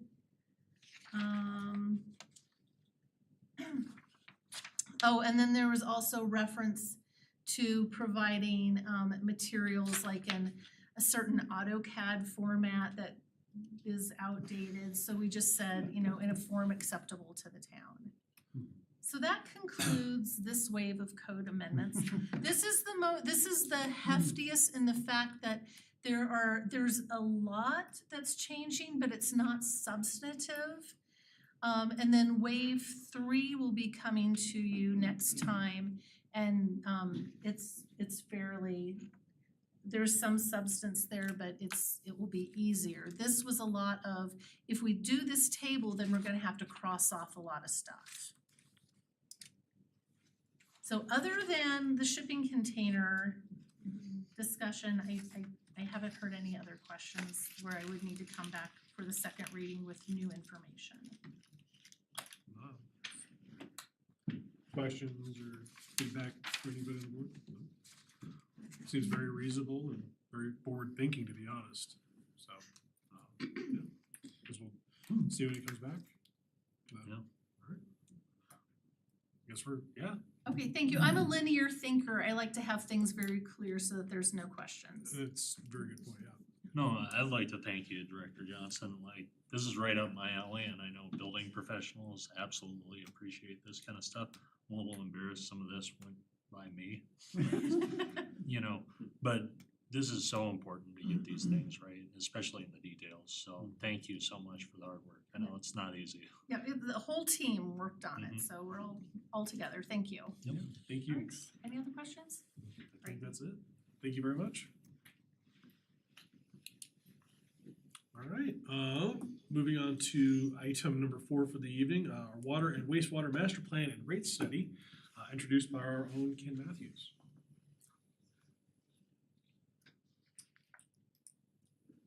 All right, good, thank you. Good evening, everyone. I'm Ken Matthews, I'm the Director of Water Utilities. And with me here is Dina Davidson, she's with Tetra Tech. Tetra Tech is the design consultant or the engineering consultant that has been working with us for the past year and a half on our water wastewater master plan. In May, we met and at a, not a board meeting, but a study session and introduced the draft of this document. Subsequent to that, we've had some revisions and follow-up on that, actually pretty substantial revisions on that, and we're here this evening to sum those up and then talk a little bit about the road ahead, what that means now that we have this wrapped up. All right, so as Ken mentioned, we spent the better part of the last year working through the water and wastewater master plan. This is inclusive also of collections and distribution. So we started the master planning effort. The work included foundational evaluations such as regulatory evaluation, condition assessment, hydraulic evaluation, facility evaluation, things to essentially baseline the water and wastewater infrastructure of the town. The output of that work essentially identified projects required to meet or address these identified drivers that dropped out of those studies. And that resulted in the 20-year water and wastewater CIP capital improvement program. So we have projects listed out for water treatment, wastewater treatment, distribution, and collections. So that is a primary output of the master plan. Second primary output is the cash flow projection and tool. So this tool was developed hand in hand with the town very collaboratively with Ken and Cindy and team looking at the town budget and identifying all of those CIP projects, which of them were developer-driven, developer-funded versus town-funded, right? And so the intent of the cash flow projection is to identify revenue requirements for the implementation of the whole CIP and also identify funding gaps to implementing that. So here we're looking at the four quadrants, if you will, of the total of the CIP projects. So we've got water on the left, wastewater on the right, water treatment is in blue respectively on each side, and distribution and collection on the bottom. The highlighted portion is the initial planning period here, so from today, 2023 through 2028, we have these lined out in essentially 5-year planning periods. I identified these in a sequence, in a building block sequence. So these first projects are primary and imminent as far as what the town needs to address primarily regulatory and capacity drivers. And the balance of the plan is nimble and flexible, past these first 5 years. How things might shuffle out is yet to be determined, but it's a very building block approach and can be adjusted later as needed. So there's 17 projects identified in the first 5-year planning period. Those 17 projects across water and wastewater, you can see here, as we mentioned, going through the cash flow projection, we identified a significant portion of these projects are developer driven, therefore developer funded. So you can see on each side respectively, there's a significant contribution from developers for both water and wastewater CIP projects. The balance after you take out developer contributions is shown on top in white. And then illustrating here town reserves that may be used to offset costs for both water and wastewater projects here in the near term. And then anticipated balance, so this is a balance that could be requiring external funding to complete and execute those projects. So the town reserves that Dina mentioned basically are on the water side, Fund 21, 22 on the wastewater side, 23 and 24, operations and capital balances, the money that we have in the bank on those. And then what I'm referring to here is the balance is the gap. That's what we're showing. It's about $11 million that we technically don't have in the bank. It's a little deceptive because you don't want to spend all your reserves. You don't want to go out and we're going to build this project, but we're going to take ourselves down to nothing. On the other hand, over the next 5 years, we're also going to be collecting fees. If we have a lot of development, we'll be collecting a lot of impact fees. So that it needs to be factored into. This basically kind of gives you an idea where things are going. So kind of the next thing is the revenue side of that. I'm looking at the utility right now as underfunded. We do have decent funds in the bank for the water and the wastewater, but we also have under delivered a lot of the work that needs to be done in order to keep up with the regulatory stuff and keep up with the infrastructure. The other side of it is inflation. Inflation is raging on the Front Range right now. 22%, the consumer price index over the last 5 years, averaging about 4% of the year. So basically, I'm looking at this as a two-pronged approach with respect to rate management. Number one, we need to keep up with inflation, and that needs to be part of our daily thinking. The other side of it is on the O&M. We need to care for this expensive system that we have out there. We need to plan to have all of the pipeline replaced in 100 years. We need to do a condition assessment and determine what we have out there, what needs to be replaced. We need to stay on top of the regulatory requirements, which we are behind and back on our heels with respect to those. In my mind, the recommended plan moving ahead, and this is kind of what main thing we wanted to talk to you guys about today is is to be thinking about an annual rate increase that would not be automatic, but be something that we would plan for annually in order, to keep up with inflation. Then we also need to take a look at our rates. How are they structured? We have a base rate and we have a usage rate. We have other miscellaneous fees, system impact fees. Is the base rate representing the actual set, fixed operational cost to deliver water and to treat wastewater? Or is it below that? And are we too reliant on a usage rate? I'm proposing that we look at and send me and my team back to come up with a recommended rate increase for 2024 based on recent inflation. And I've given some and let's treat that as a range. This could be looked at as a range. You know, if we just look at most recently, 2023, 4.9% inflation rate, I feel like that's going to be a little bit low. That's going to fall below the mark. That impacts total water wastewater bill about $4.50. A system impact fee on a brand new structure is $580. On the other hand, if we jump back and we do 2022 and 2023, that's 12%. That seems maybe like a little heavy. The 9% in the middle, that's about a year and a half. That could be a good sweet spot. But and I'm not proposing to you that we proceed ahead with a 9% increase. Is kind of where my thinking is at, and Chris's. And then also with respect to studying the rate increase, and this would occur maybe first quarter of next year, we do that. We get a consultant who is experienced with rate analysis.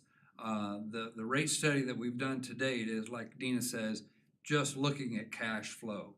We're not looking at you know, what are our peers doing and how are we truly balancing the expenses in the utility, and then spend some time doing that next year. As we move ahead into the future, we look annually at rates based on inflation, and then we also evaluate, are we good with respect to a comprehensive analysis? Are we right-sized? And there's metrics that can tell us that. If not, if we are, then we move ahead and just have an inflation-based rate increase. But if not, then we step back and we look at the structure and do a comprehensive analysis. Then the last thing I kind of want to introduce here is there will be a gap. We have funding requirements that will exceed what we can do with the money that we have in the bank and any additional revenue that we would produce with a reasonable rate increase. So we want to look at several different ways of bridging that gap. There are grants out there, and we're furiously looking at applying for those. It's difficult for towns like ours to get that money, but we're leaving no stone unturned. An innovative concept we have, Berthoud's is very sound fiscally. We can borrow internally, and that's the first one, this internal loan. We earn a little under 2%, so a proposal could be an internal loan where we borrow from ourselves, and the water utility would pay that back at a little bit higher rate, so the town is sound, and then some with respect to moving the money around. The thought is we need to keep that amount, you know, well under $20 million, and then pay it back at a decent interval. 10 years is kind of the thinking. And then you go out there in the market, and there's several other instruments that we can use to borrow money. Yeah, so two other loan options include the state revolving fund loan. and also the federal WIFIA loan. So the SRF loan here in Colorado will cover up to 18 million, and it is typically a 20-year loan term. The SRF loan will not cover projects that are development driven, so that loan would be used to cover likely treatment projects, not conveyance or distribution for development. WIFIA loans are typically for bigger loans. You can see they're greater than $20 million loans, longer loan term. And then bond issues. So bond issues a little bit higher interest rate, but those would be or could be used to fund collection distribution projects. One of the things I meant to mention on the internal is the lack of red tape and strings attached to it. I don't want to overemphasize the benefit of that. There's estimates that are out there right now that using or borrowing from the feds or federal money through the state will add an additional 20% to the cost of your project. So there's legitimate savings there that we should as a town take advantage of. So that's kind of it in a nutshell. Want to open it up to questions and if there are some. Okay. Trustees, any questions for presentation? Yeah, regarding rates, looking at, usage versus base rates and stuff, what's staff's opinion or your opinion, Director Matthews, on kind of the balance on where it's at, where you'd like to see it go, personally, I'd be interested in seeing, adjustments dropping the base rate to, advance kind of more conservation measures, but I'm totally off base. Love to hear from staff and their opinion on that. Yeah, I guess where I'm kind of leaning right now is caution in that respect. Trustee Murphy, this was a wet year. We didn't move as much water as we normally would or budgeted, and when you emphasize a usage rate, then you put yourself more and more at risk for that on a and the same on a with the pendulum swinging the other direction. So I'd say right now that we're fairly balanced. The idea behind the base rate is less about conservation and it's more about, what's your machine? What does it take to keep the lights on? And then you need to make sure that you cover that. Then the commodity driven stuff, the chemicals that you have to buy and the amount of biosolids you have to haul off, that's volumetric and that's directly related to usage. That is then this rate study, we look with a microscope at those two constraints and make sure that you're balanced. And then we would throw in some scenarios. The tool that Tetra Tech built for us is a very good tool for playing around with that kind of stuff and on a dark day when we get very little rain, what's it going to look like? And just make sure that we're sound from a utility standpoint at the end of the day. So just for clarification, just from a financial standpoint, having that stability built in there is more important and more critical to the whole mission of water and wastewater. Right. I don't think personally, and I think the data would prove out that heavy-handed billing structures to encourage conservation do not work. That is not a good tool for water conservation. Outreach, education, proper metering, proper leak detection, those you far more bang for your buck. We're putting a ton of effort into our non-potable system. We should be able to shave 20% easy off our peak daily use with that. That is much more effective on those tools. Yeah, and I would agree with Ken. As an example, this is somewhat anecdotal, although I think it's from my own personal experience in a prior job. in the midst of one of the, most significant droughts in California's history, the city I worked for before I came here had to implement watering restrictions. They weren't really heavy-handed. It was things like, you if you lived on the odd side of the street, you could only water, Monday, Wednesday, Friday, and on the even side of the street, Tuesday, Thursday, Saturday. Automatic shut-off nozzles required on hoses and all of these things, right? No watering between 10 and 4. Actually, a lot of things we already have in our code today. We had a very punitive tiered rate structure with the idea that it would improve conservation. And when we implemented those drought restrictions, water usage dropped 28% in 30 days.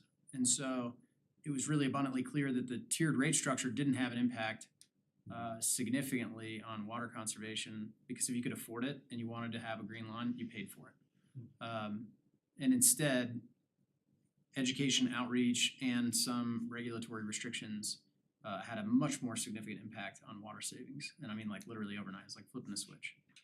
What that also did, unfortunately for us then, was that it reduced water usage by 30%. And because our rates were so heavily geared towards usage and not an appropriate base fee to cover fixed costs, that year we were significantly upside down in terms of operational revenue versus expenses. We've now experienced the same thing here last summer, where we had a really wet summer. People used way less water than normal, and our revenue that we expect to collect is significantly under budget and out of scale with what our fixed expenses are for operating the system. The water plant is in existence. It has to be managed by a certain number of people. It requires a certain amount of upkeep and maintenance. There are differences in chemical costs and electricity if we're running pumps less and some of those variable expenses. But in general, our fixed costs are not covered currently by our base rate. And so we are at risk in wet years and very dry years. Average years we're fine. And in general, we've had a lot of average years and we've done well financially. We've had enough to build a reserve. But if we have a lot of years like the year we had this year, or we have a lot of really dry years where we have to implement some mandatory watering restrictions, and in some cases those may be mandated by the state, right? That's actually what happened in California. We had to mandatorily by the state implement those restrictions whether we wanted to or not. So in answer to your question, we're out of scale today in terms of base rate covering fixed costs. On average years we're fine, but in wet and really dry years we could be, we would need to rely on reserves.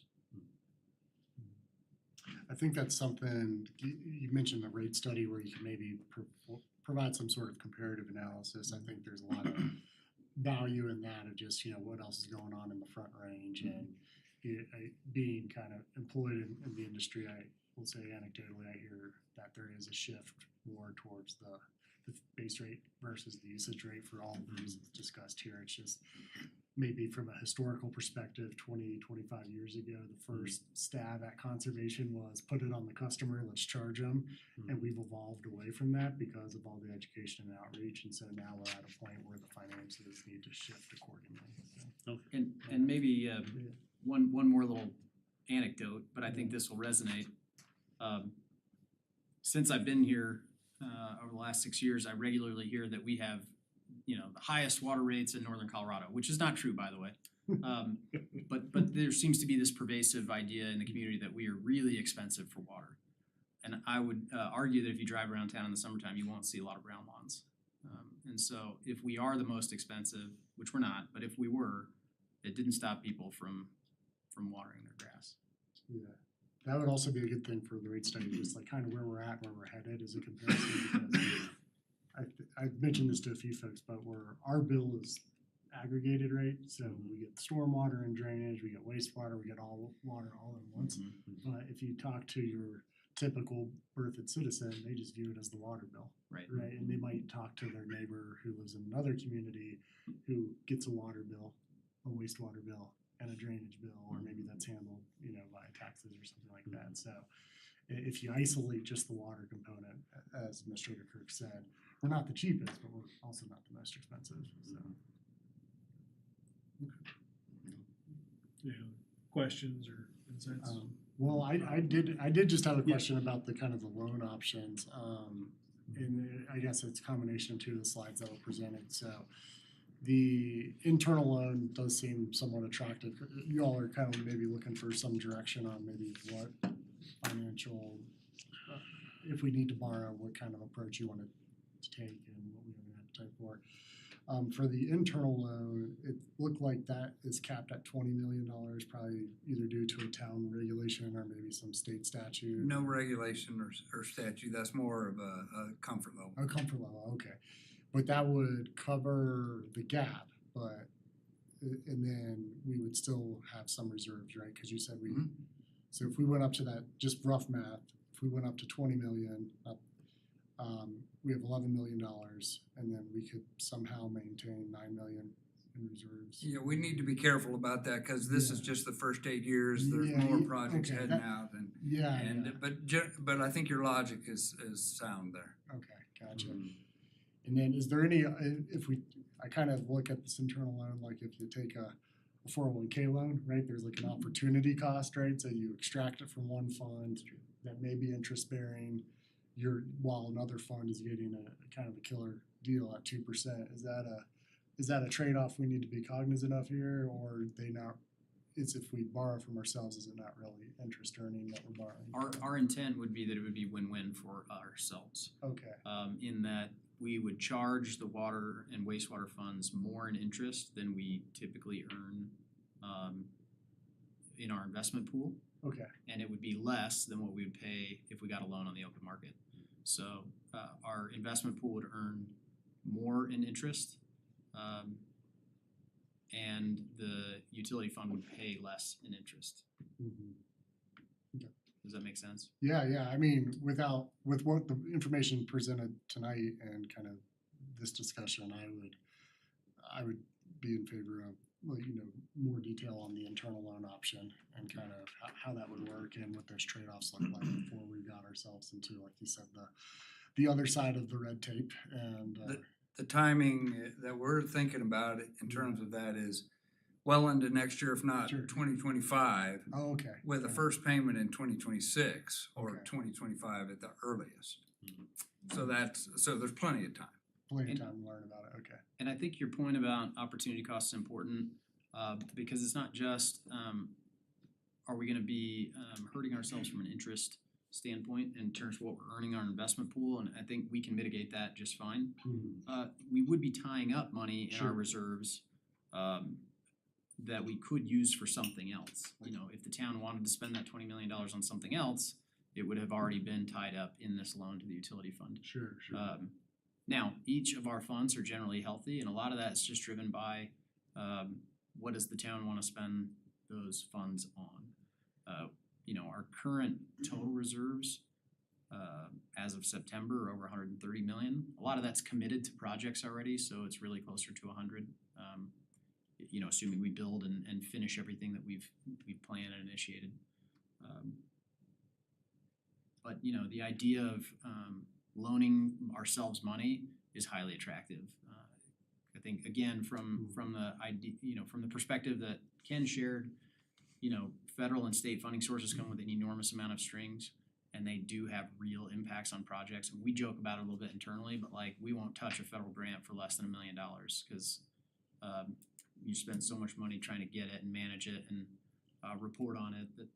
And that's not really true, but I mean that's kind of our internal thought process. And the timelines associated with those get extended out really far. A great simple example for state, some state money that came through the MPO is just for this trail along Berthoud Parkway. And it's taken 2 years to get through these regulatory processes for a project if we'd have paid cash for it would have been done 18 months ago. And so sometimes it's nice to have a grant, but it extends timelines, it increases costs and oversight and management. So there's a lot of value to us in doing these kinds of things internally where we can. That makes sense. I guess just another food for thought comment as you all proceed with the rate study is as you raise rates, you mentioned kind of tying it to inflation and that might be reset annually. And I think that does make sense, but I do worry a little bit about just public perception of year over year increases versus kind of asking for it like every 3 years, you know? Obviously, you'd be rubbing a crystal ball and saying, what's inflation for the next 3 years? And, you know, if you got that right, you'd, probably be retired by now if you had that crystal ball. But just something to consider because, as you know, going and if people see rates increasing year after year after year versus every couple years, kind of a difference in public perception. Right, So, right. Yeah. Especially they're used to steady Eddie. Yeah, Right now. And yeah, we're a victim of our own success, and we've shot ourselves in the foot a little bit by holding rates steady for over 5 years, and so we haven't had a rate increase, and we've been able to operate the system efficiently. And part of that, as the trustees have been on the board a little bit longer know, the last couple of years we've been talking about, we know we're gonna need to do this rate study. We need to finish this master plan first because we wanna look at some long-term financial projections. And, you've heard me say this a million times too. The only thing I can guarantee about our projections is that they'll be wrong. And, the question is how wrong are they and where do we miss the boat? And that's why you have to update these things regularly. But, we take these long-term capital projects, we plug them into these long-term financial models, and we adjust, how much money do we need to increase each year to maintain, some operational reserves, to be able to do capital projects for maintenance, to cover some debt service. If we need to go out and get a bond or a loan, we're playing with all these variables and trying to come up with what's the right number. And that's admittedly, I would love to say that we could come in and say, this is the exact right rate increase number. That's just not reality. But I think from from my simple brain, the easiest way to look at it is in the last 2 years alone, inflation in our neck of the woods has been close to 13%. And so, again, as we look at those long-term financial models, 12.9 looks like it's probably more than we need, but 4.9 is not enough. And a lot of that, you can change those variables just by pushing out capital projects by a couple of years and letting yourself build revenue. You can change those really negatively by front loading those and choosing to save additional reserves and not put as much into the project, right? So there's just so many variables, but we feel like somewhere in the middle between the total inflation rates from 2022 and 2023 seems like the right approach for this year. And I think, Trustee Kurtz, your point is a good one. And we talked about if we do look at an automatic annual rate increase, maybe that's just for 3 years. And so we do this rate this year, and then we commit to an inflationary adjustment in 24 and 25, or 25 and 26. Sure. And then and then it stops there without another, kind of comprehensive rate analysis. Yeah, you reevaluate. Yeah, we reevaluate and then bring that back. And is 3 years the right number? Is 5 years the right number? Again, I think there's so many variables at play, but three I think is something that the community understands. It doesn't feel as like, hey, we're just gonna increase rates every year for the next 100 years, whether we need it or not. Yep. Yeah, I guess the concept of us needing to play a little catch up could warrant that. And obviously no decisions are being made, just kind of Correct. for thought, but yeah. And then, as you mentioned, the public understanding, I think whatever route we end up taking, any increase, whether it's every 3 years or some hybrid that we discussed, is gonna need to somehow be communicated and messaged about the importance and kind of what they're buying, because obviously we're buying public health, we're buying, sanitation. But getting that message out there, I think, will be important too, so. And one additional way that we could kind of allay some concerns is saying, look, if we have another 8% inflation year, that the automatic rate increase is capped. It's based on the CPI for Denver in September, but it's capped at 4.5% without board action, right? So maybe there's some way to say, look, if inflation runs rampant, maybe we need that, maybe we don't, but at least we'll come back and tell you, here's all the reasons why we absolutely have to have that 8%. And I would expect that not to happen. I mean, you look at the last 20 years, I think the highest CPI, it's in my budget presentation later, was something like 3.9 until the last 2 years. And then it's just been kind of staggering. But I wouldn't expect that to be the norm as we move forward. I think that's it for me, yeah. Any other questions, comments, insight? this might be, I think, maybe a different conversation. I know earlier in your presentation, you had different projects kind of staggered out. There was one, getting three, I think it was MGD for the town, or I couldn't quite see it earlier on. This Yeah, slide? yeah, so expanding to 3 MGD, and then in 2037, you have it planned out to go up to 4. And I guess my question is, obviously you can stagger your intake or your output. In this instance, I mean, I guess could you explain why we're going from 3 and then to 4 instead of straight to 4? Well, so it's the unit process construction that would be required. Actually, Dina, you probably can address it a little better than I. It's the wastewater plant, and we've got a dedicated project for 3 for MGD expansion, and then another one after that. Or is that the I was wondering if it's the water. or is it the regional plant? It's not the regional plant, the current regional plant, well, I don't believe it's the regional plant. Current regional plant's less than 1 MGD. Yeah, I think it's the wastewater plant. And but basically, this is it's really kind of twofold. The expansion to 4, if I recall correctly, is gonna require another set of aeration basins, clarifiers, bioselectors ahead of that, improvements to the influent pump station to get the flow through. 3 is a much more subtle increase in capacity Yeah. for the plant. One is an intensification and one is a true upgrade. Yeah. Essentially. Okay, I was just making sure that if we were already there digging holes, why are we just getting the best bang for our buck while we're there? Yeah. I was just making sure that it was not when we're gonna pay for this again in 15 years. Yeah. Okay. Yeah, that's actually all the questions I had. Okay. All right, I guess in terms of deliberation or comments, sounds like that this is kind of just a thing we have to do, and we'll hear back about whatever, guess the rate increase study comes back with in terms of Well, what's the- feasible. Yeah, so the marching orders are we're gonna move ahead, put the recommendation together like now to talk to you guys next month for 2024. Then we're gonna be putting the wheels in motion to get a formal study after the first of the year.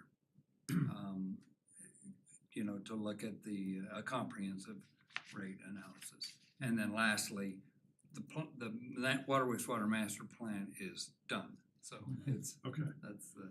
And that's because that comprehensive rate analysis, we may wanna look at structural changes to how that rate is calculated. Yeah. Similar to what we just discussed, and we're not in a place to do that today. But we also know that we need to not let inflation outpace us.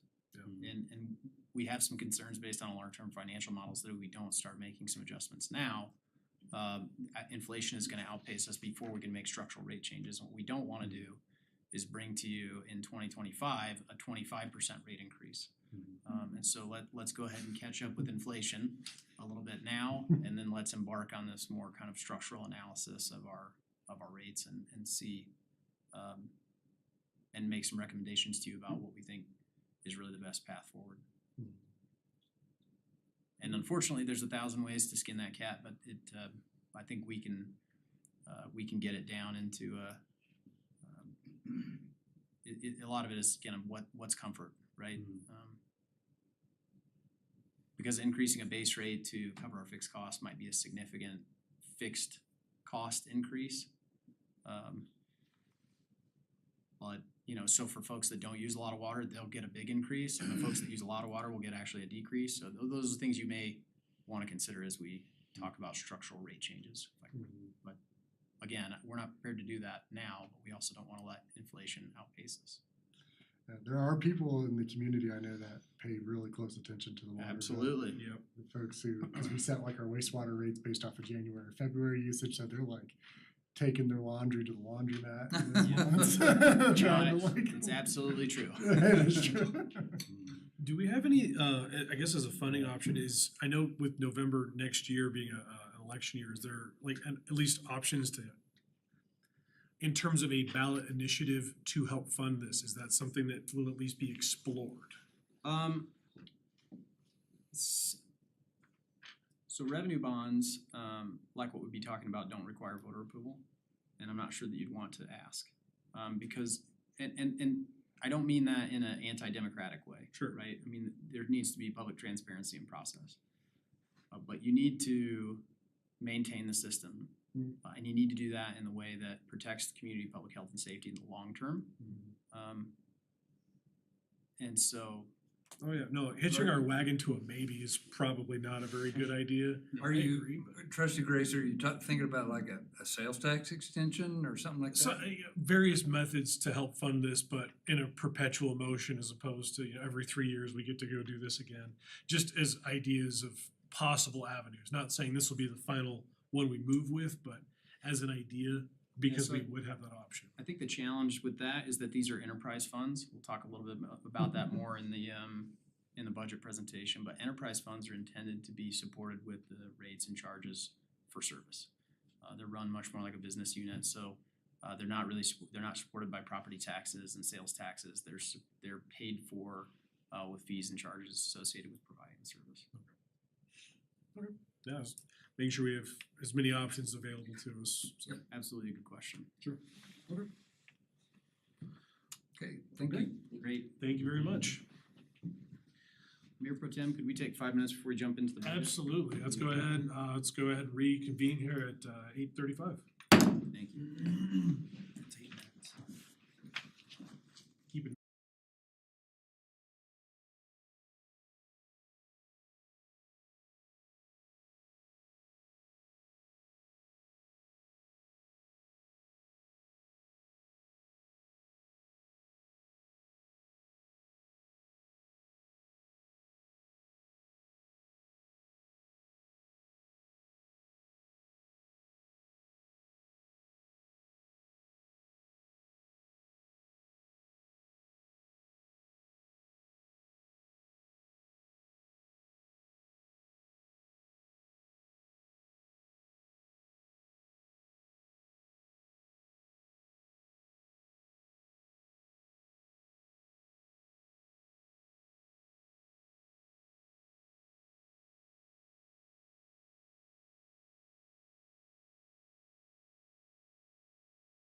Okay, all right, so we'll go ahead and bring it back. On to the final item for the evening, the 2024 annual budget presented by our own Administrator Kirk.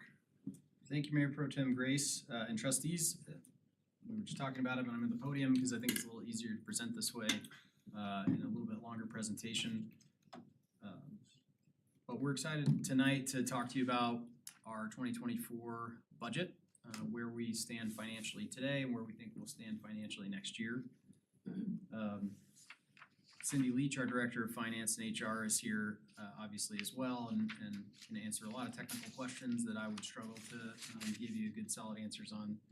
But overall, we'll walk through each fund, generally in summary form. The budget spreadsheet is included in your packet. We're happy to dive into the details anywhere you'd like.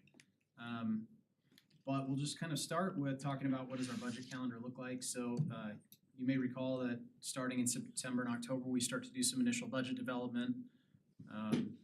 And in October, we bring you a draft budget.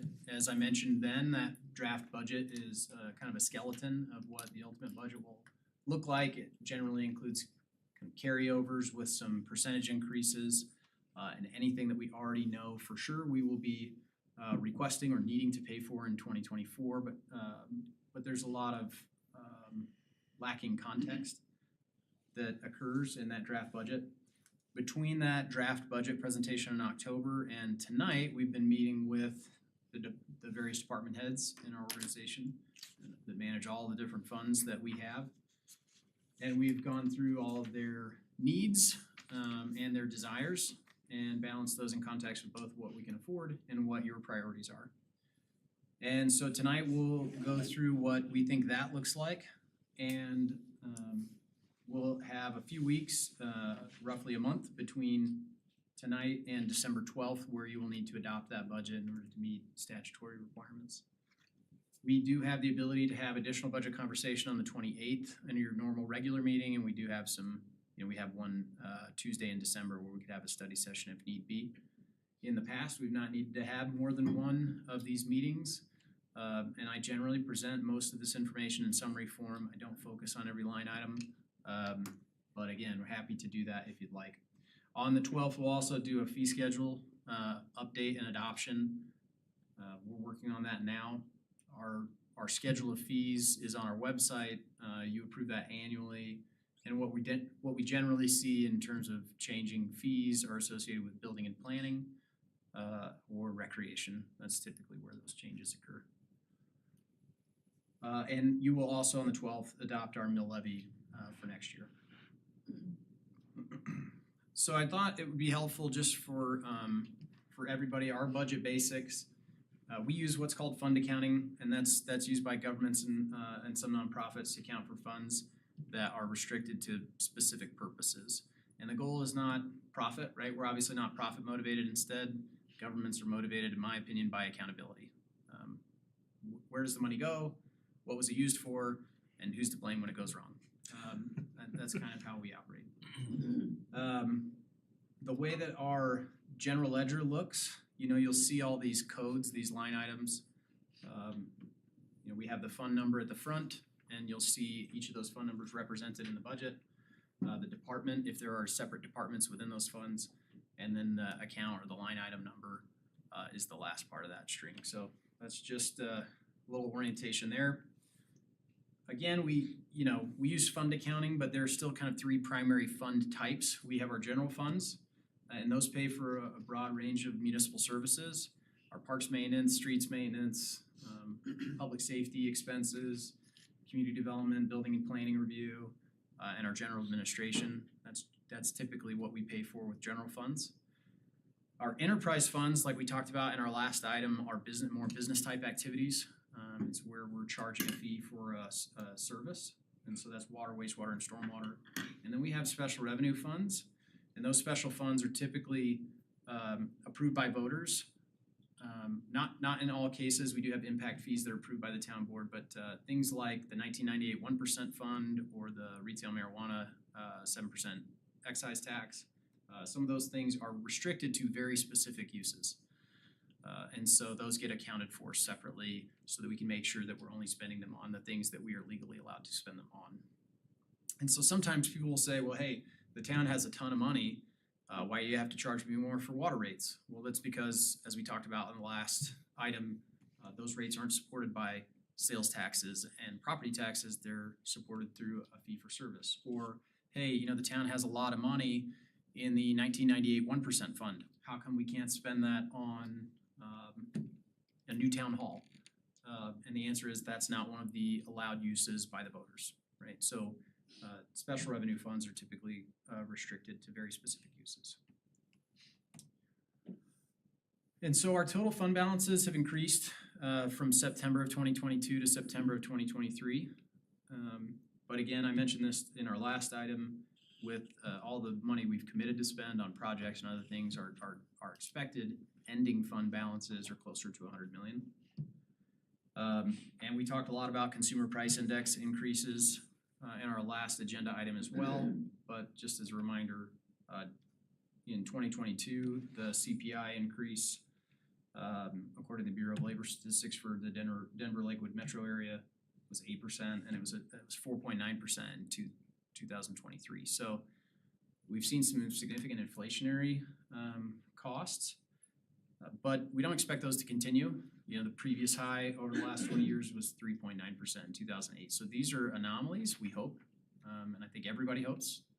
But and I think that's panning out. Just this morning, I think I read it in the Wall Street Journal, but consumer prices rose 3.2% in October from a year earlier, and that was a slower pace than September was. And so that suggests that inflation is slowing, and now there's an expectation that perhaps the Feds won't be needing to increase interest rates again. You know, I don't understand fiscal policy at the federal level beyond, you know, what I would call the basics.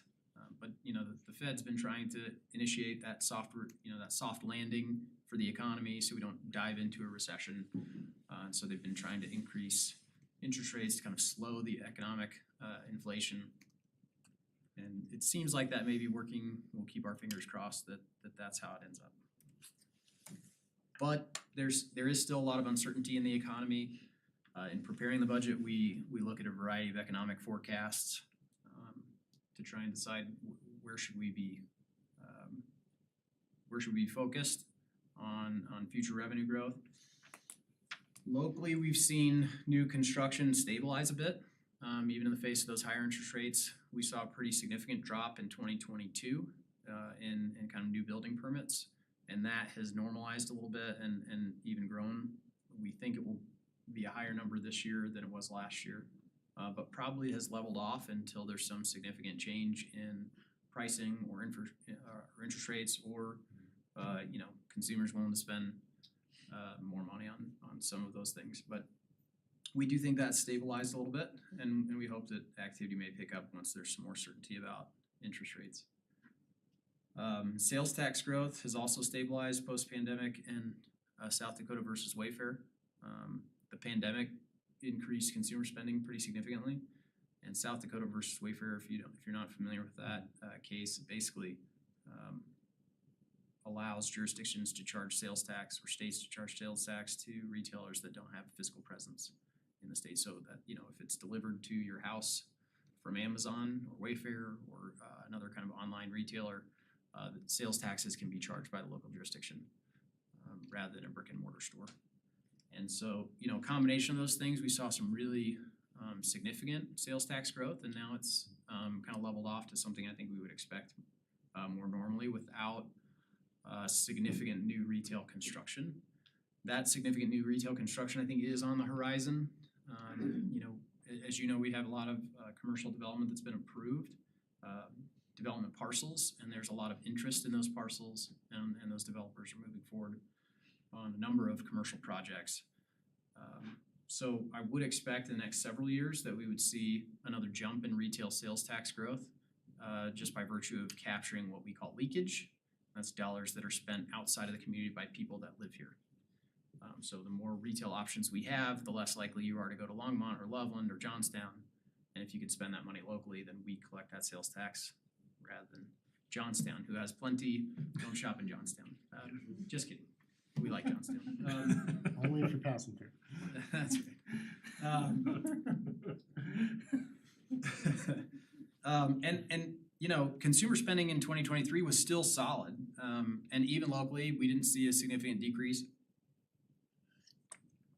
in sales taxes, but there is some data that suggests that folks are spending down their savings. Debt is not increasing dramatically, but there may be a limit to how far we can continue to drive consumer spending without some other structural changes to the economy.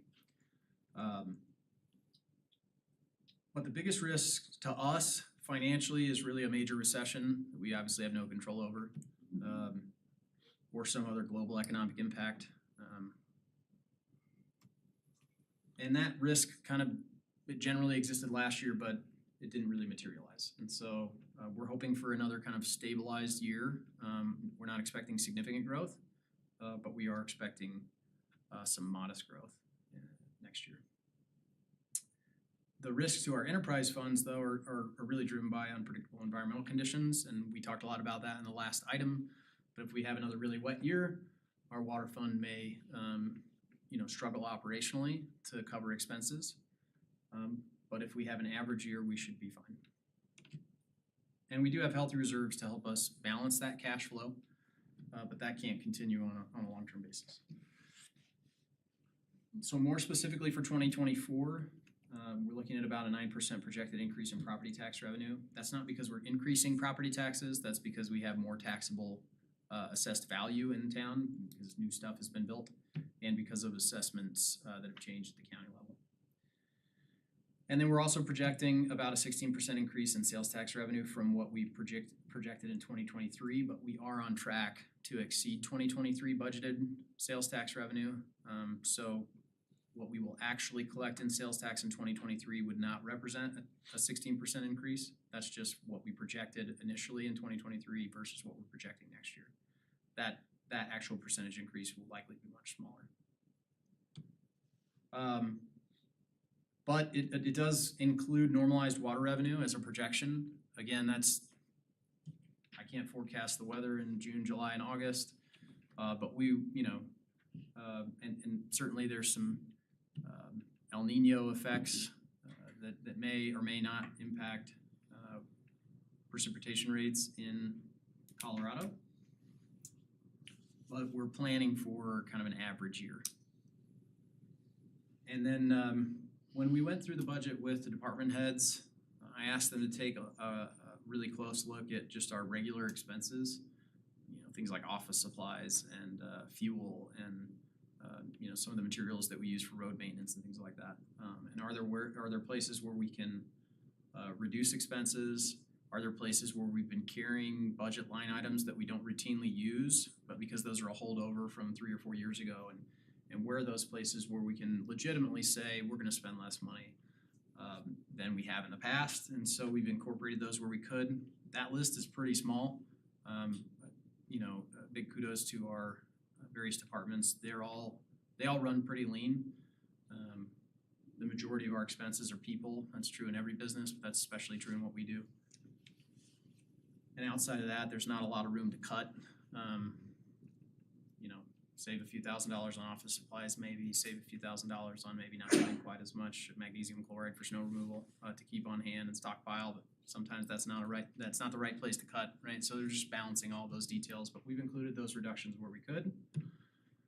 And now for 2024, our focus is really on completing the current capital projects that we have and then getting these kind of significant utility projects that we've talked about already tonight and some of our road projects that are in front of us, getting those underway. So that's what you'll see reflected in the budget. This is just a review of our building permit numbers, just for your context. Building is a chunk of our revenue, but it's not the significant portion. And we don't typically rely on that for operating costs other than the ones that are directly associated with building.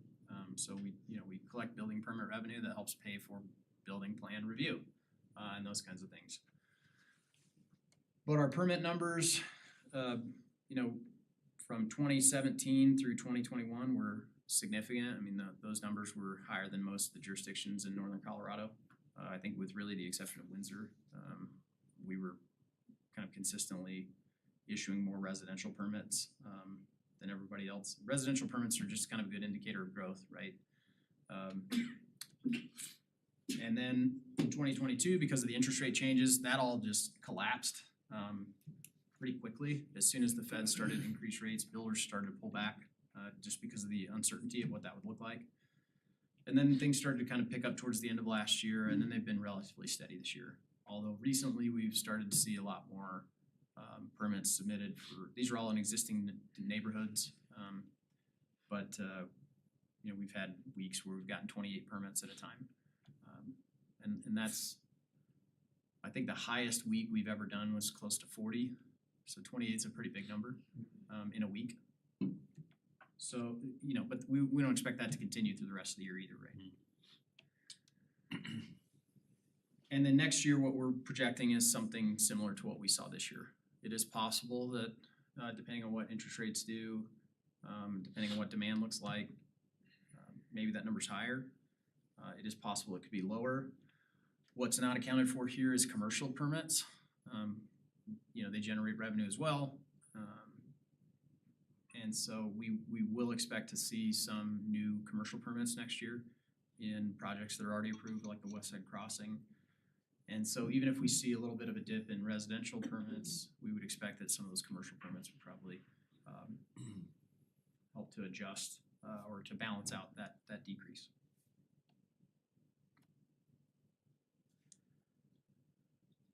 So just, you know, in its broadest sense, the way we look at this is, we need to continue to fund our existing services at their existing levels, and then we need to deal with growth. And do we need more people? Do we need more equipment? Do we need bigger facilities? How do we accommodate that? And then last, we said, what are we gonna do with, what do we have left to fund priorities that the town sets? These are the priorities that the town set in September, I think it was September of last year. And they were intended to kind of run through April of next year, knowing that there's another municipal election in April of 2024. The green are things that we've really already completed. The dark sky community designation we're still working on. I don't think that will be done by the 31st of next month, but we are getting really close. We've got some really good, we've got a good partnership in place, Little Thompson Observatory for potential dark sky monitoring. We've still got to do some code cleanup and get the International Dark Sky Association to sign off on that. But none of that stuff will really impact the budget. The phase 1 construction of Town Park is underway. It will not be complete by April of 2024, but it should be complete, we expect, by September.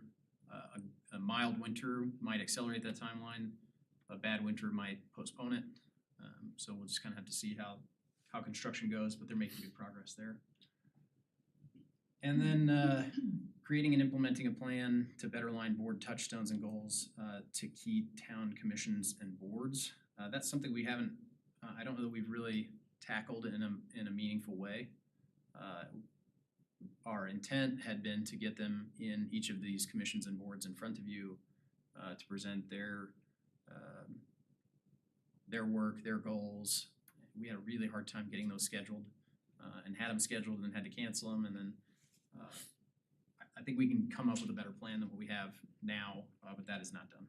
But that, again, will not have a budgetary impact, and the rest of these are for all intents and purposes, complete. We have talked about a lot of other things recently, as you know. A lot of them have to do with development code changes, housing, sustainability goals, oil and gas. Some of those require some consultant support, and you'll see some expense in here to help support some of those efforts. But outside of that, the remaining priorities from this kind of one-page strategic plan that we put together a year ago don't require additional budget. So I'll pause there. Any questions before we jump into the general fund? So the general fund, again, this pays for a variety of kind of general municipal services. These are all the various revenue sources that all end up in the general fund. The primary, and I'll show you a chart here in a second, but the primary sources of revenue for the town's general fund is property tax and sales tax, with sales tax being the significant majority. But all the rest of these end up helping to support the work that we do, recreation activity fees, park reservations, fines associated with traffic and code enforcement, permitting fees, transfers from our utility funds to help cover overhead, right? The utility funds don't have their own finance department, they don't have their own billing staff. Those folks all work for the general fund, and so we do transfer some funds from those utilities to cover that overhead expense. The building and planning permit fees again pays for plan reviews, inspections, and building code compliance, things like that. And interest, those come from our various investment accounts. And so every fund gets a little bit of interest based on its percentage of the overall investment pool and the amount of interest that we've earned. And what that looks like in total, what we're projecting for 2024 is again an increase over our 2023 estimate.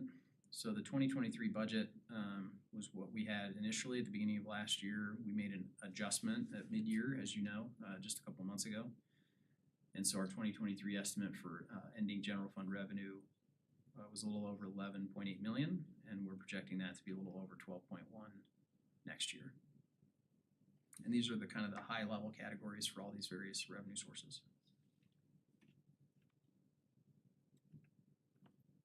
Again, taxes make up the significant majority of that, and that's split.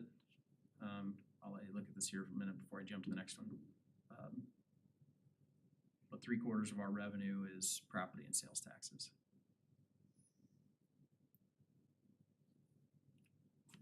And when you look at that, general retail sales tax makes up a little more than half of that tax number. Sales and use taxes in red associated with building is about 10% of that number. Property tax is about 30%. There's a couple of other various taxes that get levied, but they're a smaller portion.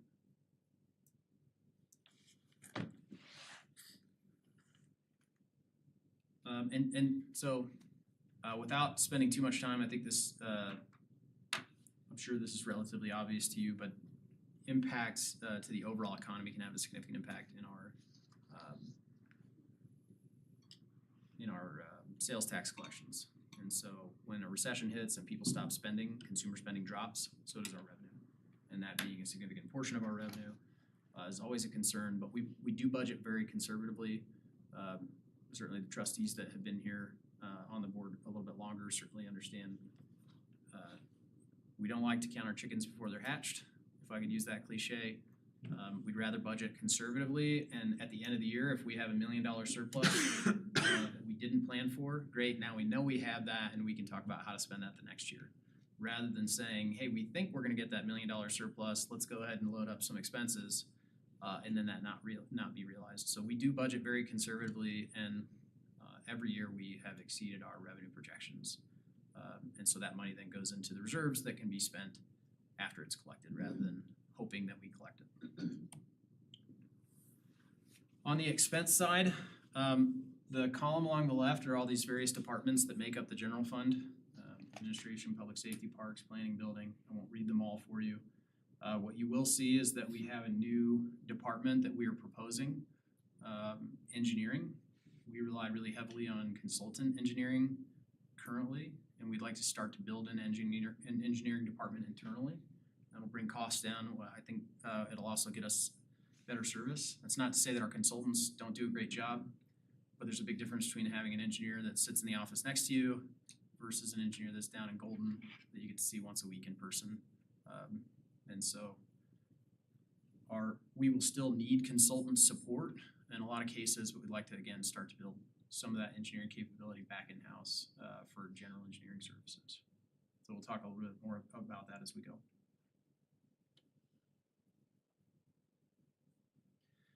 Where you will see the really big variation in expense totals from 2023 to 2024 is that we had some big capital projects budgeted in the general fund in 2023. We won't spend all of that money this year.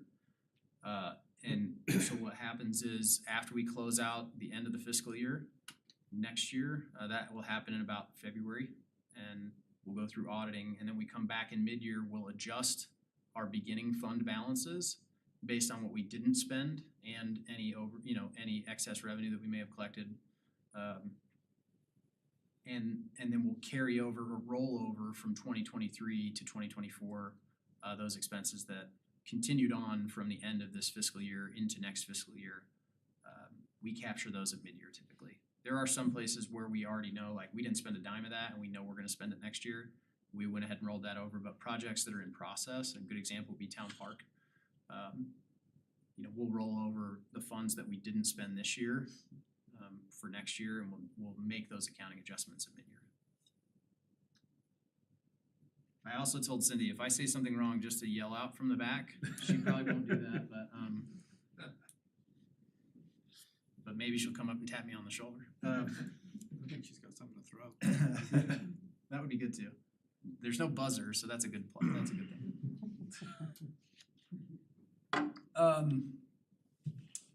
On the general fund side, this is just a breakdown among departments. The big pieces of the puzzle for us, or the pie, are administration and public safety.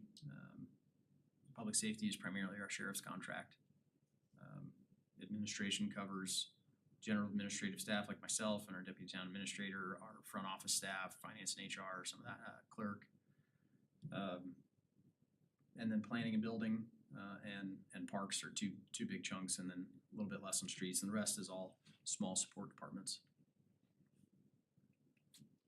And in the general fund, just in summary, what we're looking at, and you'll see this, this is the way my brain thinks about it, and it's the easiest way for me to break it down, so hopefully this makes sense to you as well. But I look at who are the people that we need to add, or what are the people changes we're suggesting. In every case, that's an addition. What are the projects, processes, or equipment that we're recommending or that we're suggesting should be included in the budget? And then I'll have some other notes in some funds just to provide some extra context. So where we have funding increases that we're recommending in the budget this year, a new streets maintenance technician to expand our streets crew. As you know, every time a new subdivision gets built, we end up with a few miles more of streets than we had before, and so just continuing to keep up with that and make sure our streets maintenance crew is solid. They do a fantastic job for being a small crew that they are. They do a lot. What is not in the current draft, but that we have talked about and that we talked about a little bit just last week when we were talking about short-term rentals, is the addition of another neighborhood services officer that handles code enforcement, monitoring and enforcement.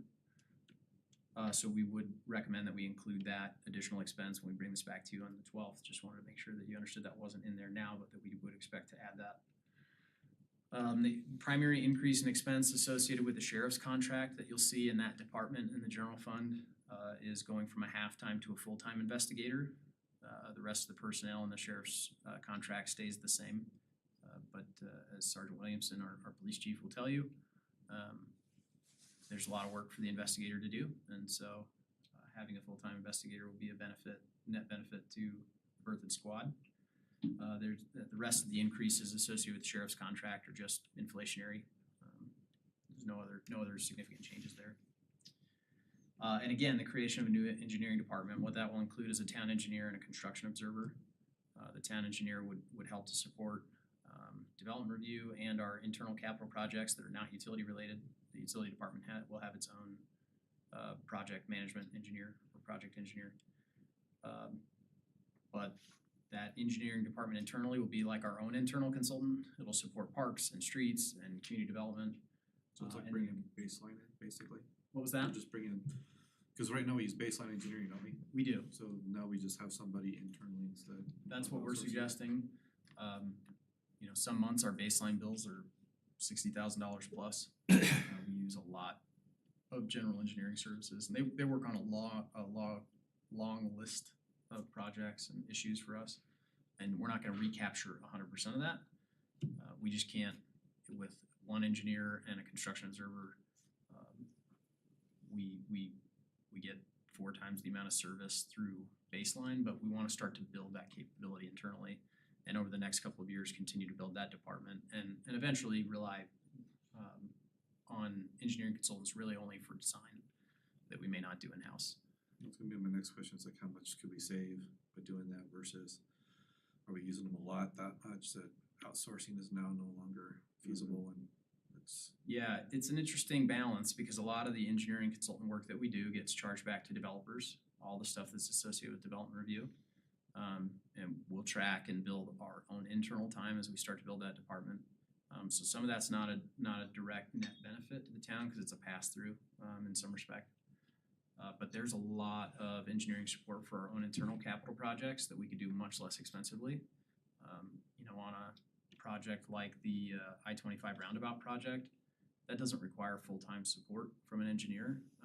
But our contract for their support through that project is a little under $40,000. And so you can imagine we just do a handful of those projects and bring that oversight management back internally. That's gonna more than pay for one engineer. And it's a balance when you move from consultants to internal staff because consultants, when work dries up, there's nobody to fire. When there's less capability or resources available to you when you have internal staff. If I have an entire engineering firm at our disposal, then they may have a variety of experiences that we can't get in one person. And so, it's not, It's not like we're getting rid of them completely, but. no. We will still absolutely use Baseline Engineering, at least currently, that's our current engineering firm that we have under contract for kind of general engineering services. We'll continue to use their support, but we would expect to reduce it pretty significantly. Would The same affect thing our- happened, It sorry, won't affect our processing or anything. what was that? It won't put any burden or delay or processing on anything. No, It'll and stay on time. And so Baseline also has planning staff, and you may recall that you've seen a lot of planners from Baseline. Will Charles and Lauren Richardson have been here in the past to present projects to you, and as we're building back our planning team, we're taking new projects out of that bucket, and so you'll see less and less of them. So there will be some transition time as well on the engineering side. We're not gonna a project that Baseline might be working or managing for us right now, we're not gonna switch in the middle of that project. That's not a lot of good reason to do that. So they'll continue on to complete those, and then again, where they may have some specialty expertise, things like certified floodplain managers, we would potentially still rely on them if our town engineer is not a certified floodplain manager, things like that. So, we would expect to continue to utilize consultant engineering support for our general engineering services, but we'd start to wean ourselves off of that need. The construction observer, we have a construction observer through Baseline who does a fantastic job. But we can do that less expensively, and we can do that a little bit more efficiently if they work for us. Whether or not it's that person, that's not what I'm suggesting. Wouldn't be opposed to hiring that person, but nevertheless, we'd look for somebody to do that kind of work. And that's providing inspection on private development projects and our own internal capital projects. On the kind of projects, processes, and the equipment side, in the general fund spread across these various departments, there is some continued consultant expense in the economic development department for downtown development authority formation or the possibility of that formation. We presented the idea of a downtown development authority to the board earlier this year, and you guys told us to kind of continue exploring that. We've had a lot of business and property owner meetings, and they've been very positive. Walt Elish is here, our business development manager. He just had a meeting on Thursday last week with local business property owners, and had a really good turnout, a lot of really good discussion. There seems to be some support building for that, and if the town board wants to continue forward next year and with the possibility of going to an election for just those property owners and business owners that would form the district, we have some consultant expense included in there. We need to do some simple things like laser grading and adding netting to some of our baseball fields. That's kind of a routine thing that we do every few years, but it's a big ticket item, $60,000 or so. As I mentioned, we've got some continued code updates, a housing needs assessment possibly that would require some consultant support, sustainability efforts. So we have money included in the community development budget for that. In our capital fund, which is Fund 1110, that department. We have some additional crosswalk lights. We budgeted for 4 or 5, depending on where those ultimately end up. Keith Knoll and the Public Works team has identified some locations. I can't remember if we sent those to you or not. I know you guys asked. We need to bring those back to you and let you know where we intend to install those. But just adding a little bit more money to continue that effort next year. A grinder vacuum is exactly what it sounds like. We use a grinder to grind stripes off the streets and it creates a lot of dust. Just nice to have a vacuum, but last week. it's expensive, yeah. Those vacuums are expensive, $15,000, so included in the capital fund. A new fully tooled truck for forestry. You'll see why when we get to the conservation fund, which is where we budget forestry fund. But as a little preview, we'd like to add a forestry tech, and we'd need a new fully tooled truck for them. And I'll touch on this now too. You'll see some vehicle expenses in the public facilities fee fund.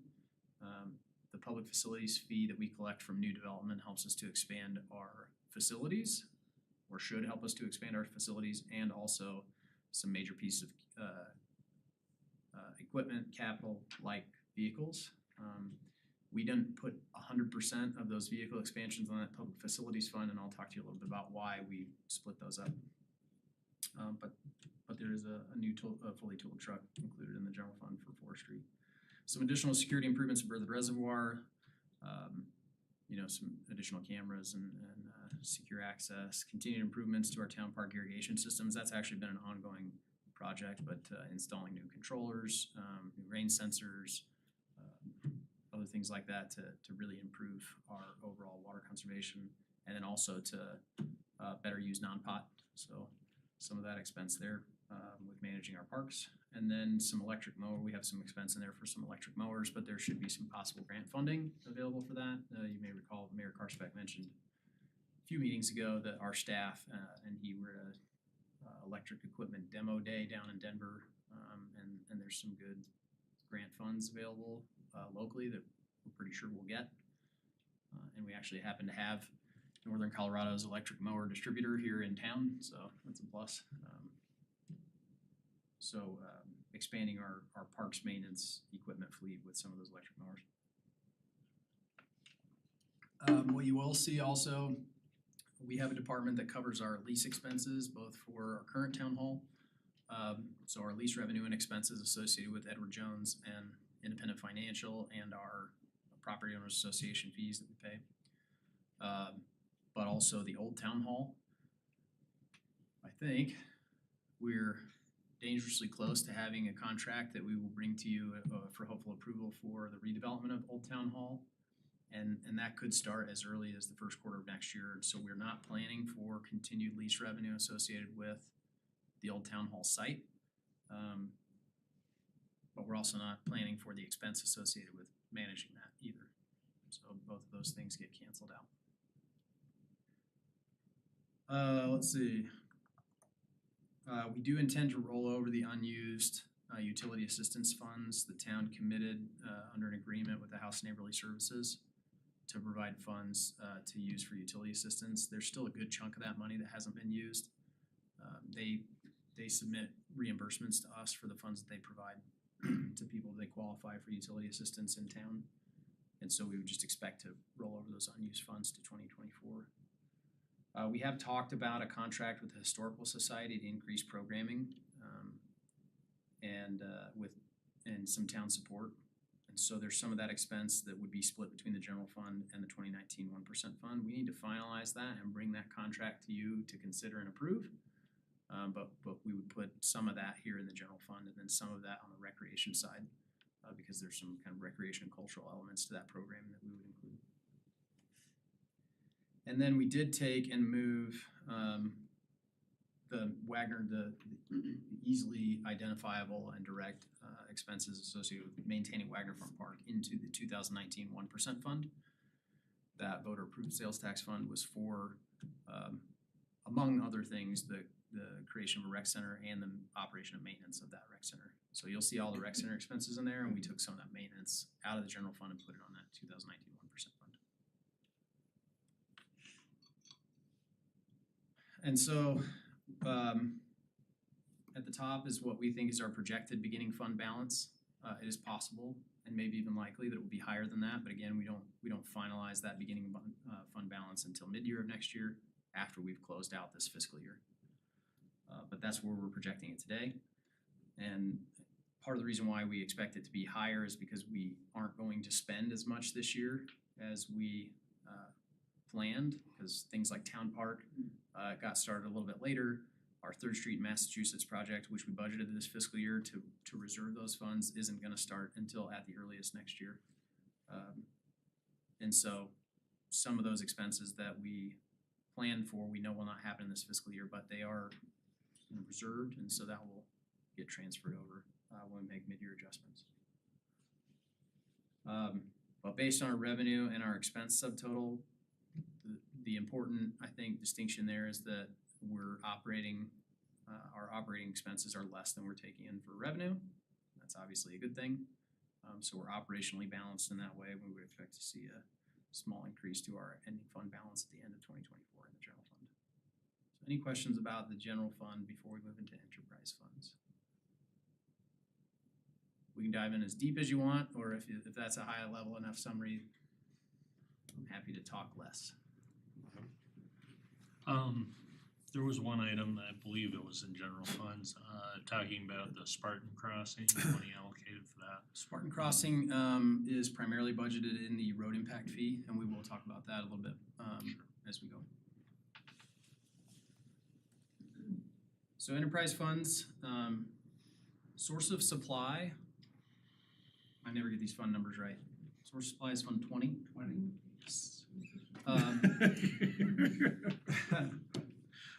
You'd think I've been looking at this for 6 years, I'd have them all memorized, I still don't.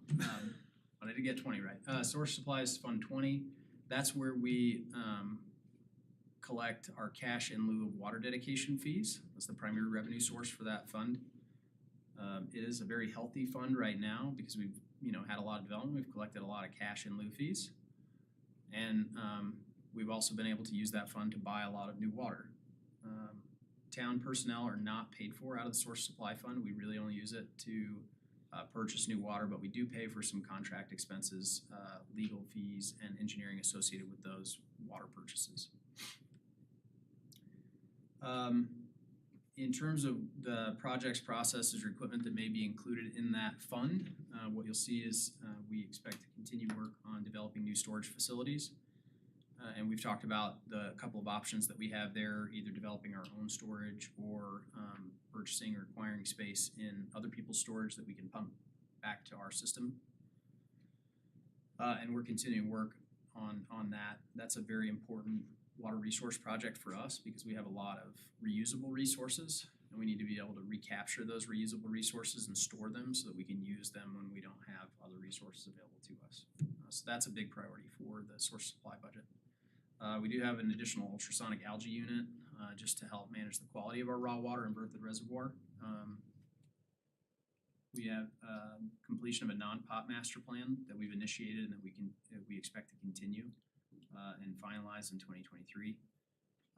Our source of supply, we collect cash in lieu of water dedication for non-potable and for potable resources. They're not accounted for separately. It's all one pot, but non-pot and potable water resources all end up coming out of the water source supply. We do have a significant budget still planned for new water purchases. Over the last 6 years, we budgeted somewhere between $5 and $8 million a year for new water. Some years we haven't gotten close to that, and some years we've exceeded that. And when we do, you make adjustments to the budget to accommodate some of those bigger purchases. Last year's a good example. At mid-year, we were preparing to bid on the Windy Gap units that you approved the contract tonight on the consent agenda. So we included $20 million in the budget for that expense. We didn't end up, we were only awarded 2 of the 5 units in that bid process. And so our expense there is obviously significantly less. And so we'll carry over much more significant reserve than we thought we would, which is fine. And we have a lot of other water purchases underway as well. Love and Lake and ditch shares, Handy ditch shares, and some other water sources that we're working on. But again, you know, we've included several $1 million in the budget, so that we don't have to come and ask you for budget every time we need to go out and make a big water purchase. You can just approve the purchase itself. Question? Yeah. Will there be a naming contest for the new ultrasonic LV unit? It was pretty popular last time. David Bowie probably does need a friend, Yeah, so yeah, we'll probably look at another naming contest. That was pretty fun. And there were some other really creative ideas that I was disappointed didn't get picked, but maybe those will get recycled. And then we will make an improvement to our, or the plan to make improvements to our raw water pipeline that comes from Carter Lake to increase delivery capacity. There are, as we look forward, we typically look at kind of operating expenses as a percentage increase as we kind of do future financial projections with the budget. But where we do know where we're gonna have big capital projects or big capital expenses, we try to include those as well, so we can just get an idea of what do those funds look like. If all of these things happen 3 years from now, are we still gonna be okay? And it's more of a check than it is a prognostication, if I could say it that way. So we do have some future year expenses planned for storage facilities in our kind of budget document, but you're not approving those. So I just wanted to point that out. So anytime you see future year expenses, they're not associated with approval tonight, or not tonight, but on December 12th, you'd only be approving the 2024 budget. But we do check against our future projected revenue, future projected expenses, major capital expenses, and do we look like we're gonna be upside down? So like on the water and wastewater side, when we project out in our current condition, it looks like we're gonna be upside down, which is part of the reason why we need to do some rate increases. And I already mentioned that the major water purchase that we had budgeted for Windy Gap, we only got 2 of those 5 units, so we will carry over more funds than we initially expected. And so you'll see that we would expect to have a pretty solid beginning fund balance,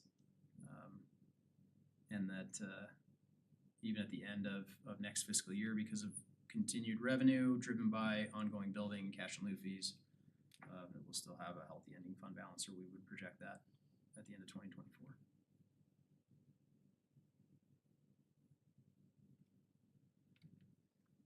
The water operating funds are what cover our water treatment and distribution. And so those are our utility funds that we talked about earlier tonight. The one position that we would add over prior budget years is a utility projects engineer. As we've already talked about, we have a lot of significant capital projects coming up associated with utilities, and having someone dedicated to help manage those would be a significant benefit to our department. So we would propose that we add an additional utility project engineer.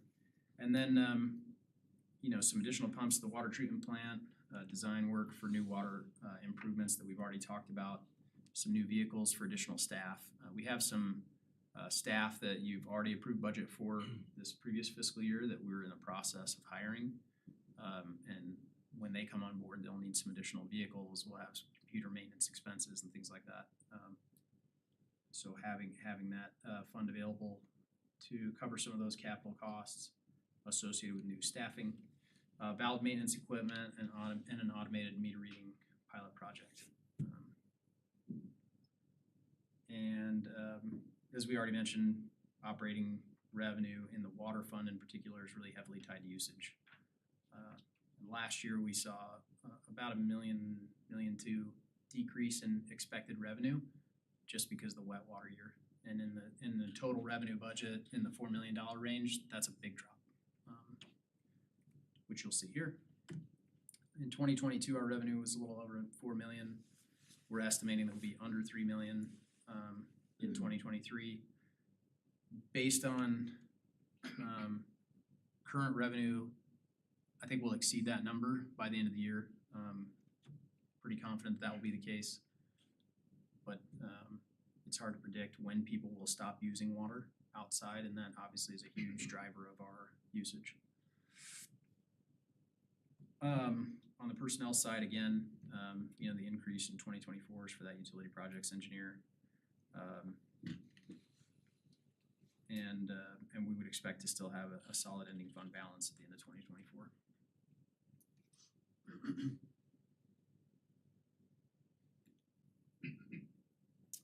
Water capital is associated with the water operating, the water department, but it's the money we collect in impact fees from new development. And so that funding is primarily reserved for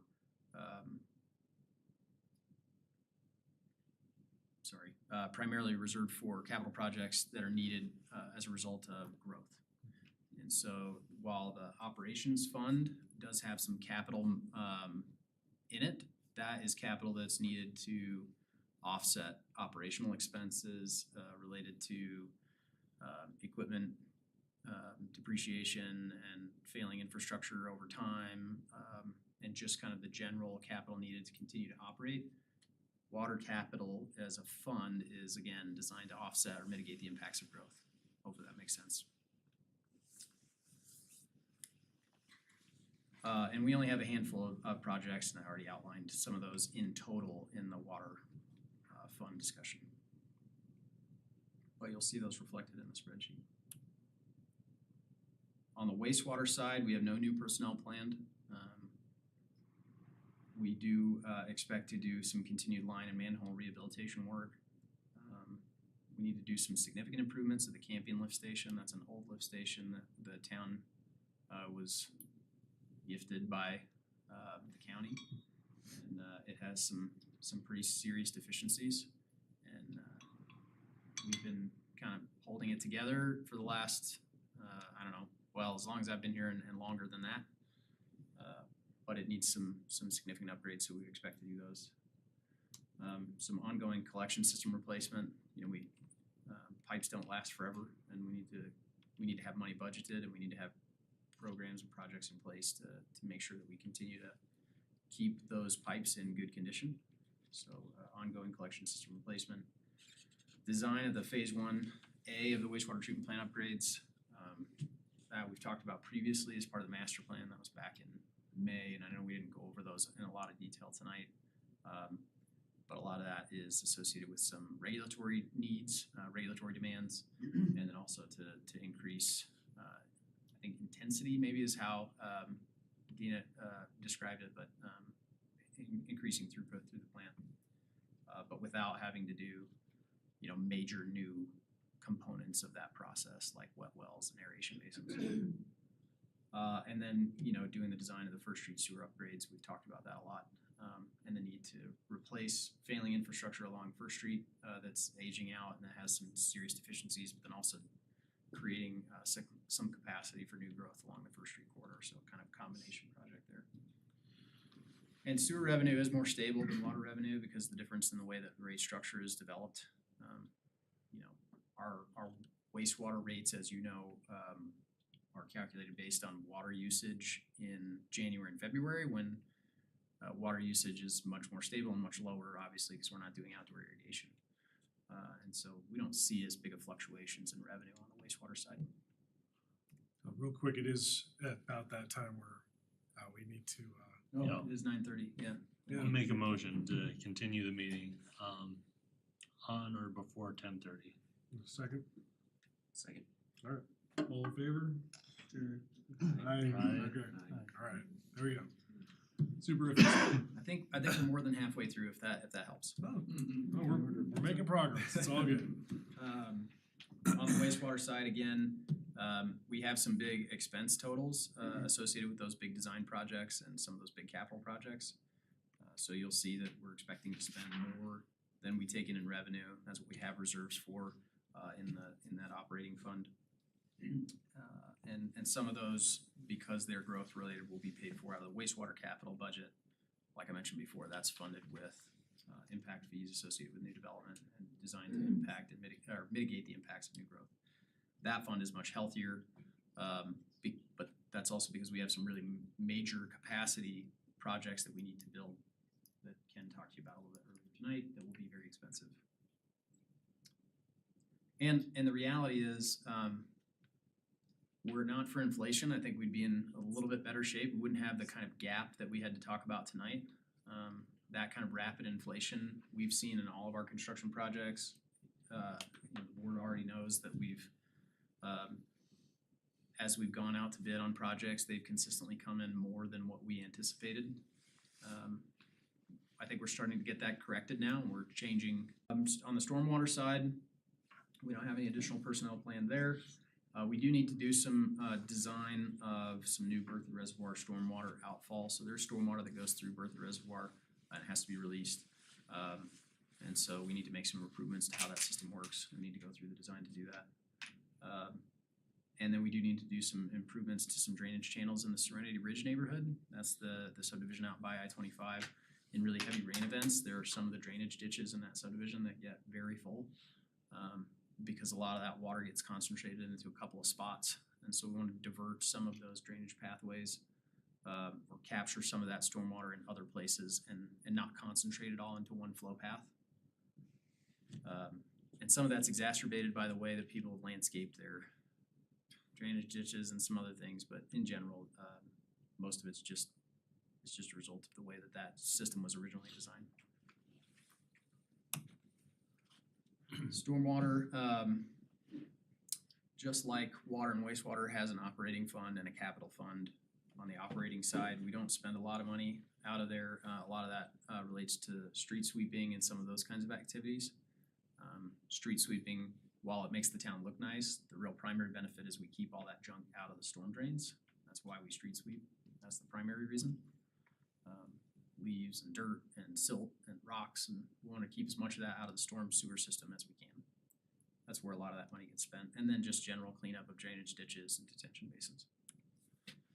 And then on the capital side, again, the big projects that we discussed, the stormwater outfall and the Serenity Ridge drainage would come from stormwater capital.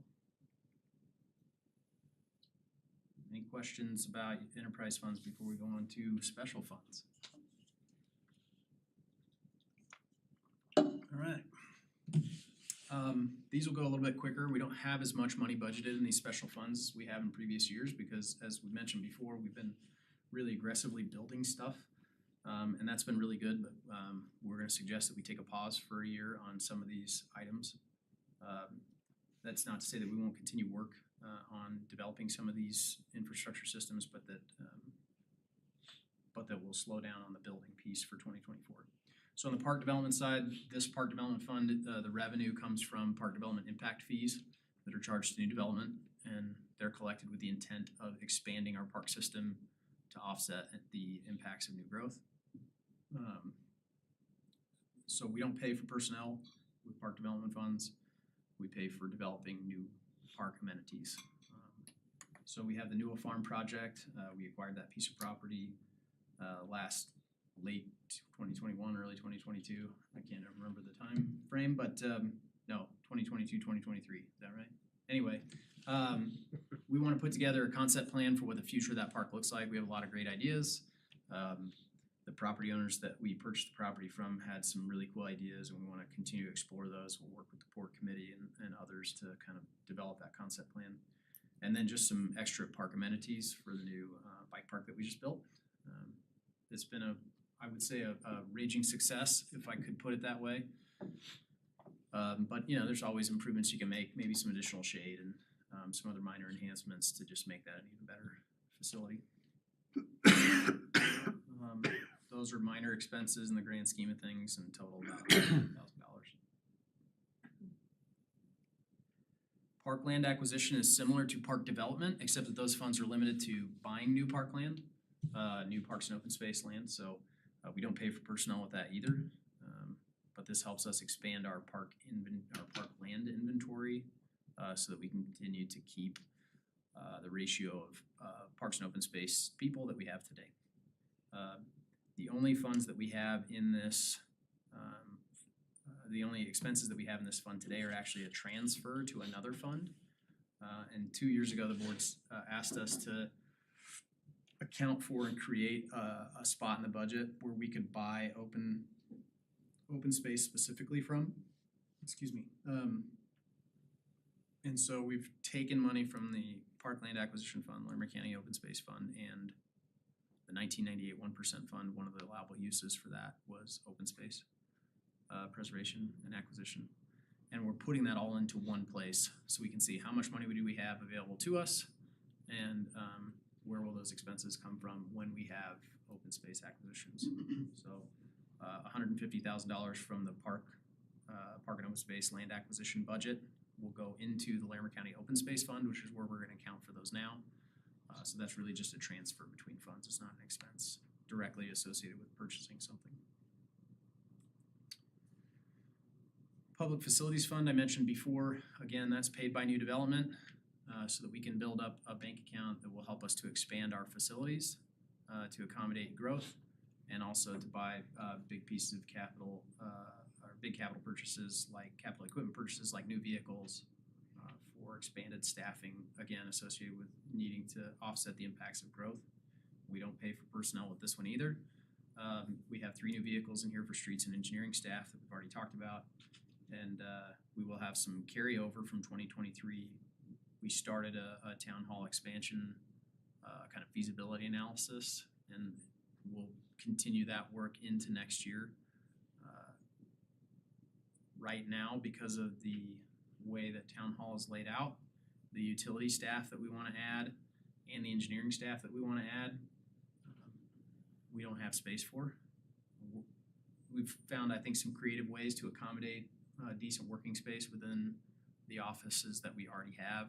But we may also need to look at leasing office space in town, of which there's very little to lease, and continue forward, hopefully kind of rapidly with how can we reconfigure town hall and possibly expand it using public facilities funds and maybe some general funds to make that happen. And those projects, again, on the design side are $155,000 range. The Conservation Trust Fund, that's where we pay for forestry from. Forestry and open space is almost entirely included here. This fund doesn't fully support itself with the revenue that we get through the Conservation Trust Fund. So we do transfer money from the general fund into this fund to pay for forestry and open space staff. We do want to add a forestry tech to our crew, and then some other minor expenses like plow attachments and lights for a new truck that we would pay for out of the Public Facilities Fund, but that we would pay for those accessories out of this fund. We will continue the EAB response plan and response plan and tree replacement program. Those aren't really added expenses from prior years, but I just wanted to highlight the fact that's where these come from. And then we want to continue work on the Arboretum concept at Wagner Farm Park. And you'll get to see that hopefully here in just the next month, where that's kind of arrived at with the support of the Port Committee and the Tree Advisory Committee. But the Arboretum concept on the south end of Wagner is pretty cool. So we're excited to show you that and continue that work next year. And again, keeping the ending fund balance roughly in the same spot that it's been for the last few years.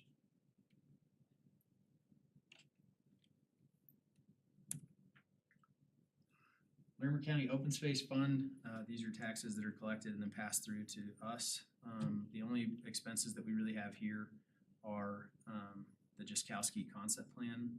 As we've talked about before, the Jaskowski property has some really significant limitations because of the conservation easement. And the monitor of that conservation easement won't give us approval to do anything unless we give them a plan first. So we need to develop that plan. So we have some money in here to do that. And then again, ongoing funds reserved for open space acquisition. It's about $300,000 a year coming from the Park and Open Space Land Acquisition Fund and the 1998 1% fund, and all being combined here in the Larimer County Open Space Fund. I feel like I've said fund 500 times, so if that's starting to be repetitive, I'll try to come up with a different word. And again, some minor expenses associated with the Jaskowski plan, and then we account for the money that we're reserving for open space acquisition like it's an expense, but we don't actually spend the money, but it kind of reserves it in the budget for, and then as we carry that over, that will kind of build that account. If that makes sense. Cemetery fund is pretty straightforward. This is what we used to operate the cemetery. It's supported with the general fund because it doesn't generate enough revenue to cover even just maintenance expenses. But we do, the one kind of priority project that we have here is that we wanna do a cemetery concept plan for future phases, cause there is some undeveloped portions of the cemetery. And before we start selling plots there, we wanna really know what that should look like. And while we do that, we'll also look at needed current improvements for the areas that are already developed. And so, the primary jump in expenses is over the last several years has been just the addition of a full-time staff member out there to help keep things better maintained.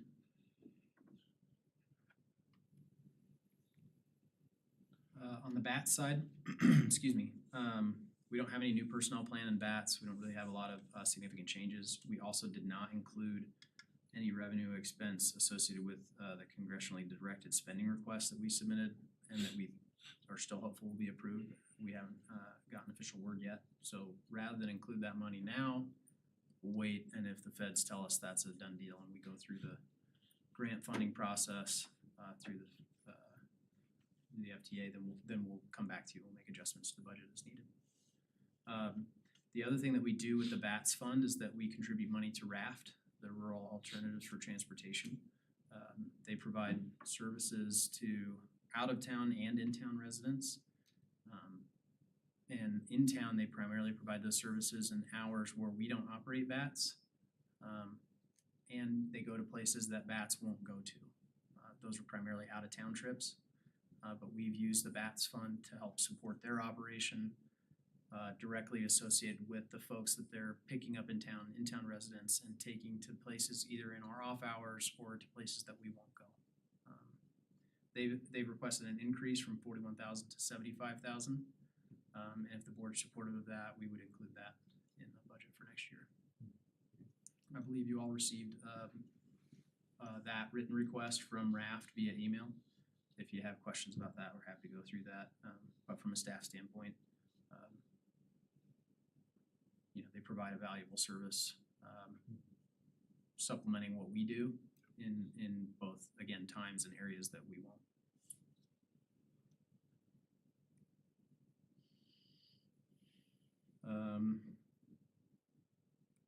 And so, the balance here, the changes in the balance are really associated either with grant funding or with transfers from the general fund. Because again, BATS is not self-sustaining. The amount of revenue that we generate from actually providing the service is only a few $1,000s, and it obviously costs significantly more than that to operate.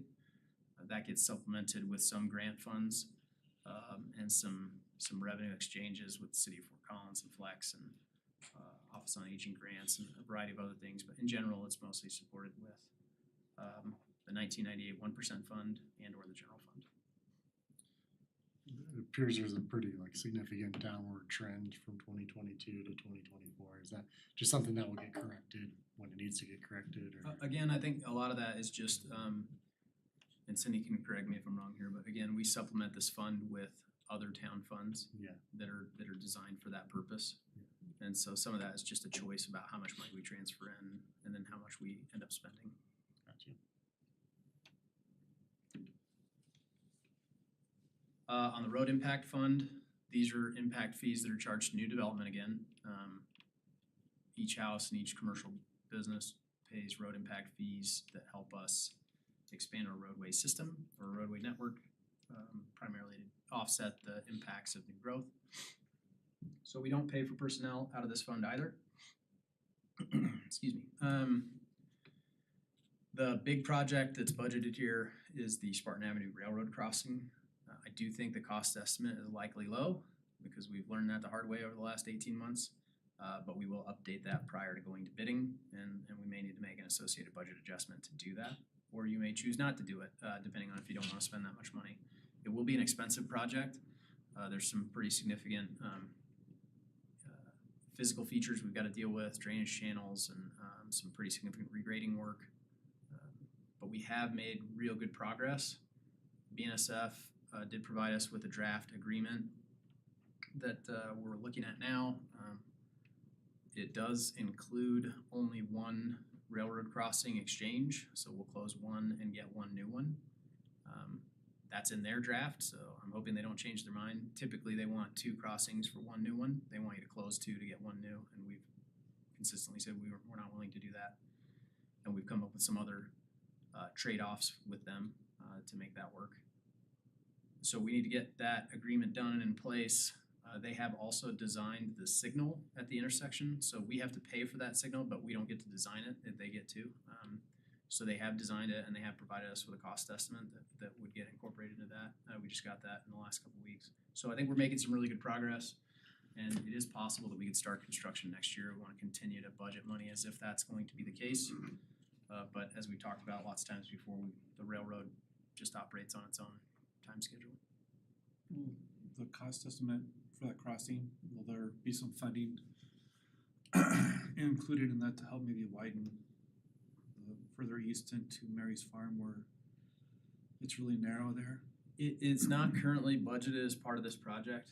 The Spartan Avenue crossing only covers the crossing between the end of Spartan now on the west side of the tracks, connecting over to First Street.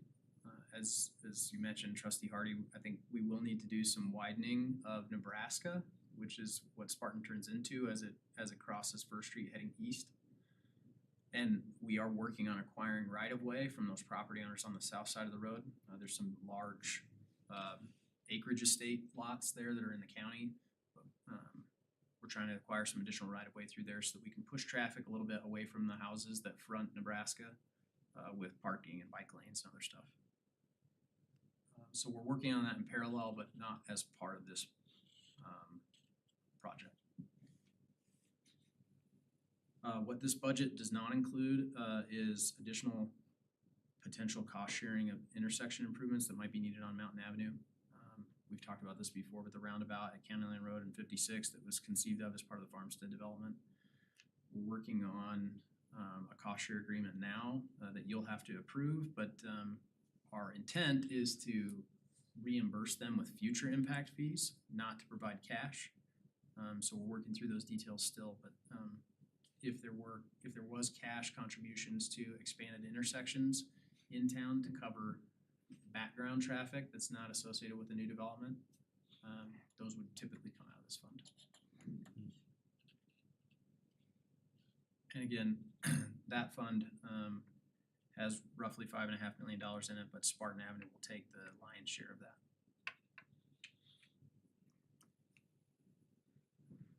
On the retail marijuana tax fund, well, I made a copy paste here. No personnel expenses are paid for with the retail marijuana tax fund, not road impact fees. But we do pay for sidewalk enhancements with that as one of the approved uses in the original creation of that tax. And so we do have on at least one presentation about kind of how that project is going. It's still in its pilot phase, but if we want to continue it past that, we'll have to purchase the cameras and then the associated, maintenance fees and software and those kinds of things. So we have included some money in there to do that if the board wants to continue that. And then on we do pay for we can pay for recreation and youth projects and programming with this fund as well. And so over the last couple of years, we've been contracting with Wildfire, the arts center here in town, to provide arts programming through our recreation department. So they provide the teachers and the space, and we pay them to do that. It's a lot cheaper than if we paid a arts coordinator internally, and then that would gobble up space that we use at the rec center. So it's kind of a win-win for us, and it's helped them be successful. Their programming and participation rates have increased significantly with our contract, and so that's been really great, and we've been able to offer some really awesome kind of non-sports related recreation programming in partnership with them. So we would they have requested an increase to $70,000 that we're looking at, but we will likely include that in the final version that comes to you on the 12th in similar fashion to RAFT.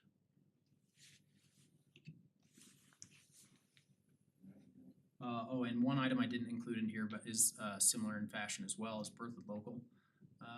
Berthoud Local does a lot of classes and educational opportunities that we'd like to expand and support as part of our recreation program offerings as well, and those are primarily associated with agriculture. Things like canning classes, and again, some kind of non-sports related recreation programming that we could contract with them to provide for the town. That would likely come from here as well.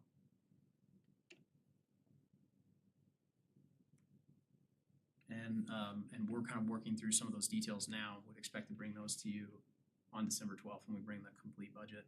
So raft, Berthoud Local, wildfire, and the expanded partnership with the Historical Society, which we'll talk about here in a second. So this is the retail marijuana tax fund. It generates a decent amount of revenue. The sidewalk projects that we initiate are the lion's share of that. And those again are targeted in priority areas based on our 5-year sidewalk maintenance plan. 1998 1% fund, there's two left, so this one and the 1998 1% sales tax fund. We don't pay for personnel out of this fund. It was originally enacted in order to pay for open space, the library that was previously operated by the town prior to it becoming a district. Open space, preservation, acquisition, a rec center, and public safety. Did I get those right? Yes. 2 for 2. The lion's share of the expenses here are our road maintenance, our street maintenance. So our 5-year street maintenance plan that we're now actually in our 6th year. We've been steadily repaving the town, and next year we have some big chunks because 2nd Street is on our 2024 list south of Welch, and as we all know, 2nd Street south of Welch is in bad shape, so it's going to be a little bit more expensive than our typical street maintenance projects, but you will see that in here, and that's the lion's share of that funding. We did consolidate. We used to identify sidewalks and streets as separate line items here. But those sidewalks were the sidewalks that we're doing, not the priority projects associated with the maintenance plan, but the upgrades that we do adjacent to the street improvements. So we just put that all in one line item because we were paying typically one contractor for that work anyway. It's just a little simpler. So we've consolidated the sidewalk and the street maintenance into kind of one line item there, and that's really the primary expenses associated with the 1998 1% fund. We have in the past paid for big recreation projects out of that fund. We wouldn't expect to do that for the next couple of years. The 2019 1% sales tax fund was approved by voters actually in 2018. So I used to call it the 2018 fund, but Cindy always called it the 2019 fund because it wasn't effective until 2019. And she's always right, so I call it the 2019 1% fund now. There are no personnel, that's actually not true. What did I miss here? Oh shoot. I may have saved this. I saved a prior version onto the thumb drive. That's missing the last slide. No. So I apologize. We do pay for personnel out of the 2019 1% sales tax fund, and that's associated with our recreation department and the management of the rec center. So all the debt service associated with the rec center, our COP payments, that comes out of the 2019 1% fund. All the revenue associated with running the rec center, membership fees, daily use fees. I'm gonna flip to the next one because it's probably confusing to look at that when I'm talking about something totally different. Our membership fees, our daily use fees, our rental fees, programming fees that take place at the rec center, like basketball and volleyball and fitness classes. All that goes into the 2019 1% fund, and then all the expenses associated with providing that programming and running the rec center all come out of the 2019 1% fund, as well as some of those Wagner Farm maintenance expenses. Last year we did use some of the reserves that we had in the 2019 1% fund for some other big capital projects. Town Park being the big one. But again, the majority of those expenses are associated with the rec center. The rec center in 2022, while we budget for a cost recovery in the 70 to 75% range, in 2022 our cost recovery at the rec center was about 95%. So the revenue that it generates just from operating, membership fees, daily use fees, fitness class fees, whatever, versus what it costs to operate was almost net, which is a real credit to our recreation staff. They did a fantastic job. We're actually trending that way this year again, but we budget really conservatively because in the instance where it doesn't operate net, and that's very rare for public rec centers. I'm not sure I'm aware of any that operate that efficiently. Because we don't charge like a private rec center would. You know, if you go to Lifetime Fitness, you're gonna pay a whole lot more for a membership than you pay here at the rec center. But that gap gets subsidized by the taxes that get collected in the 2019 1% fund. So our goal is 100% cost recovery. I don't know if we'll ever get there, but if we're in the 90+ range every year, that's really good. It's exceptional, I think, in the public recreation world. But again, we budget much more conservatively than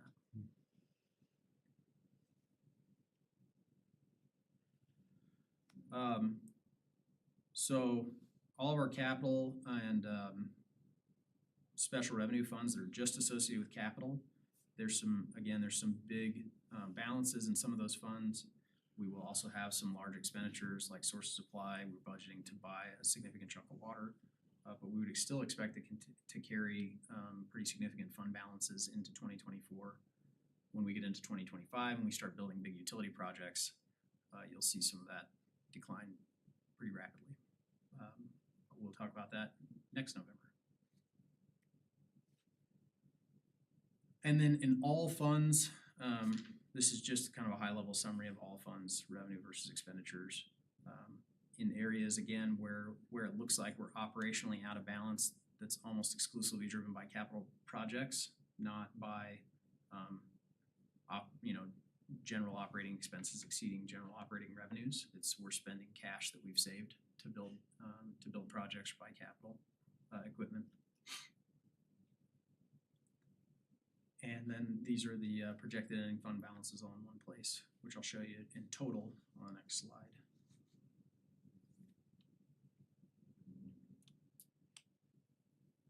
So our projected beginning fund balances are 103 million. Again, they may end up being higher than that because of timing of projects and other things, but we'll make those adjustments at mid-year next year after we close out the year. Our revenues, we project just under 40 million. Our expenditures a little bit more than that, again, dipping into reserves to build projects with cash. And then our total ending projected fund balance in 2024 is just under $100 million.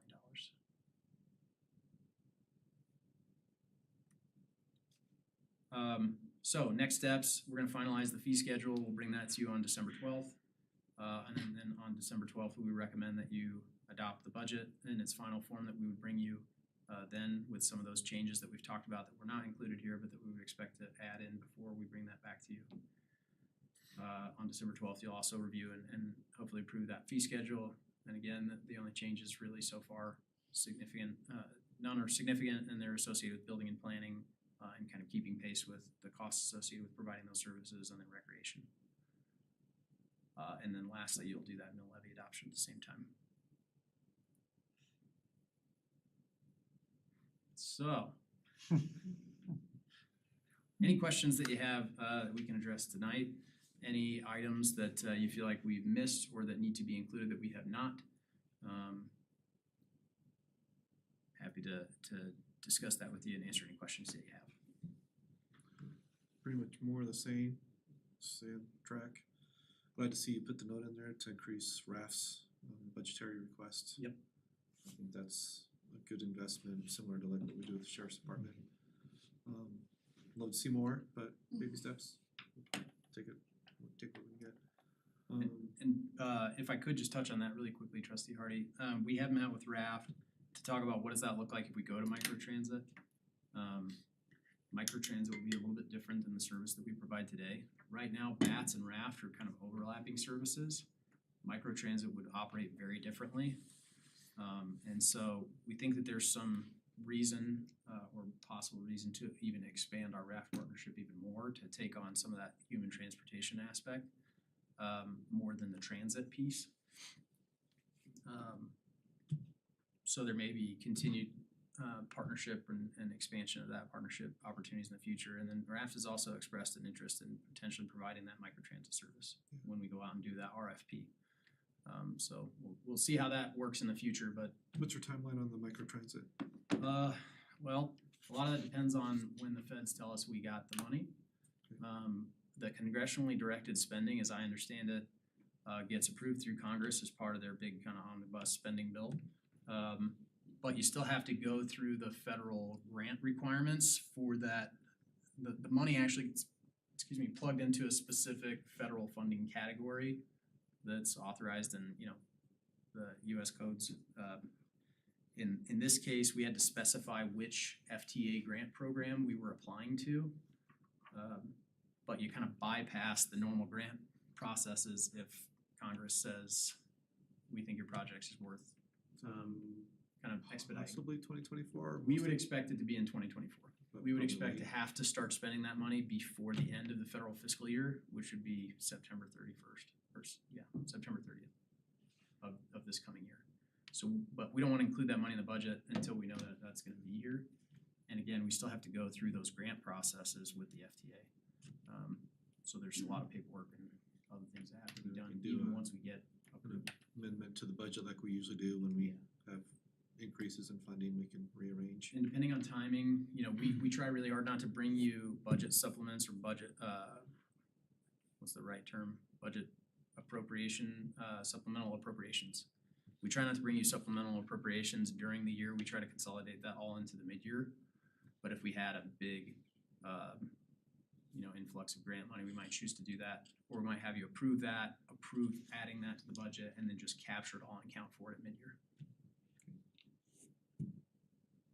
Oh, this is great. This is very, very detailed, very explanatory. So thank you, and also thank you, Cindy, for also having all these numbers so well laid out for everybody to kind of digest and actually sink our teeth into of like, okay, we have a lot of projects in the works. We have a lot of projects in the not too distant future, and keeping this as engaging and as linear as possible, given the nebulous concept of numbers taken to the infinity. So thank you.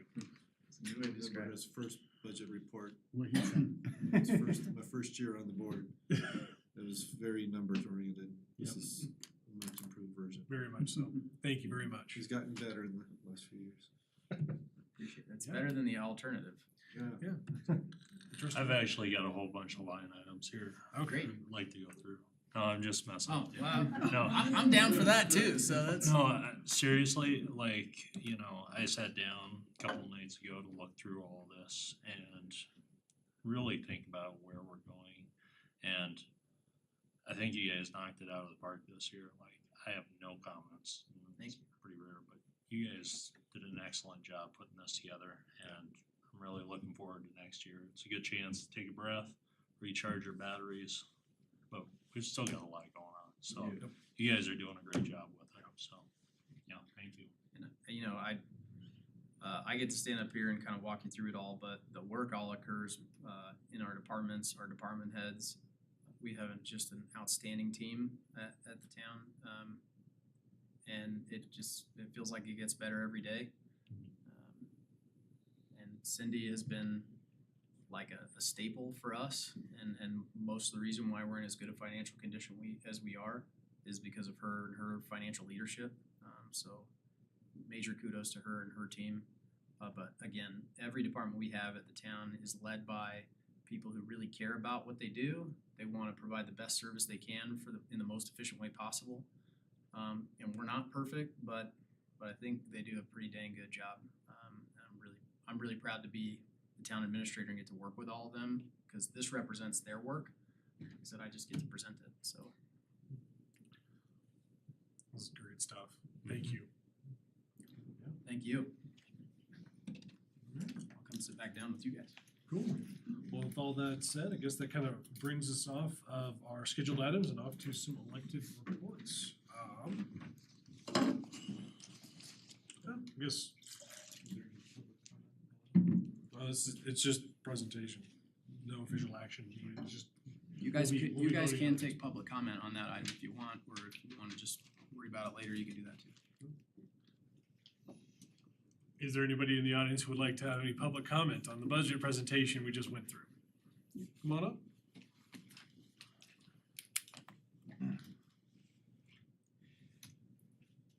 I guess it's where I come, I don't have any overhead projections. No, you're great. No, And just, I know it's late and I know you're tired. I'm- need your name and address for, Yeah, I am Ruth Fletcher Carter. I'm the Executive Director of RAF. And I wanna make it short, but just a quick history. BATS began with the senior center. And the senior center in 2007 decided it was too much for them to handle and they gave it to the town. And at that time, they also served the Berthoud Fire Protection District, which is a 102 square mile pickup area. So with that, the town took it over, and in 2013, the trustees decided serving the county was too expensive. And so they cut services to the county. Well, then 5 citizens in town had a lot of relatives out there that were now stranded without transportation. So RAFT began. We got a development grant from the Office on Aging in August of 2013. You ceased your services in 2013, and in January 16th, 2014, we gave our first trip. We were so excited because we did 700 trips that year. However, during the year, we kept getting call from in-town people saying BATS couldn't take them to their medical appointment when they needed to be there. So we made an agreement with the town for a certain amount of money and we picked up those people. 3 rides a week. Now we're doing 200 rides a month. So with that, here's our request. We did request $75,000 and I have more board members telling me we should have asked for more, but this was based on August data. Well, we've now increased so much through October, we're almost afraid to look what's gonna happen in November and December. But our projections for 2023 for our $41,000 from the town were exceeded by 46%. We projected 615 rides for the year, okay? At the end of October, we've done 1,038 rides. Number of miles traveled in the first 10 months for our seniors, in town only, we're not talking about out of town. In our out of town, you're about 1/3 of our trips, so keep that in mind. 10 months total, we had 22,895 miles traveled for an average of 22 miles per trip. Why? We go out of town. We go out of town, and for our medical, the board has decided that we will go as far as Fort Collins, Greeley, Boulder, Lafayette, because this is where their specialists are sending them for special treatments. And they have no other way to get there except to pay for Z-Trip to take them or a shared ride. When we look at a shared ride, it is around, or taxi ride, it's about $3.50 a mile and $50 an hour for waiting. Well, when we go to pick up seniors, we do door-to-door waiting. We go door through door, waiting longer. Same at the other end, drop them off, but we walk them to the door. No way do we want them falling on our watch. And then pick them up, we'll go inside to the doctor's office to let them know we're there and take them to the car. So, we are of value, to say the least. Growth in occurring months. In June, we had 64 trips. This is only in town. July, 88 trips. August, 155 trips. September, 177 trips.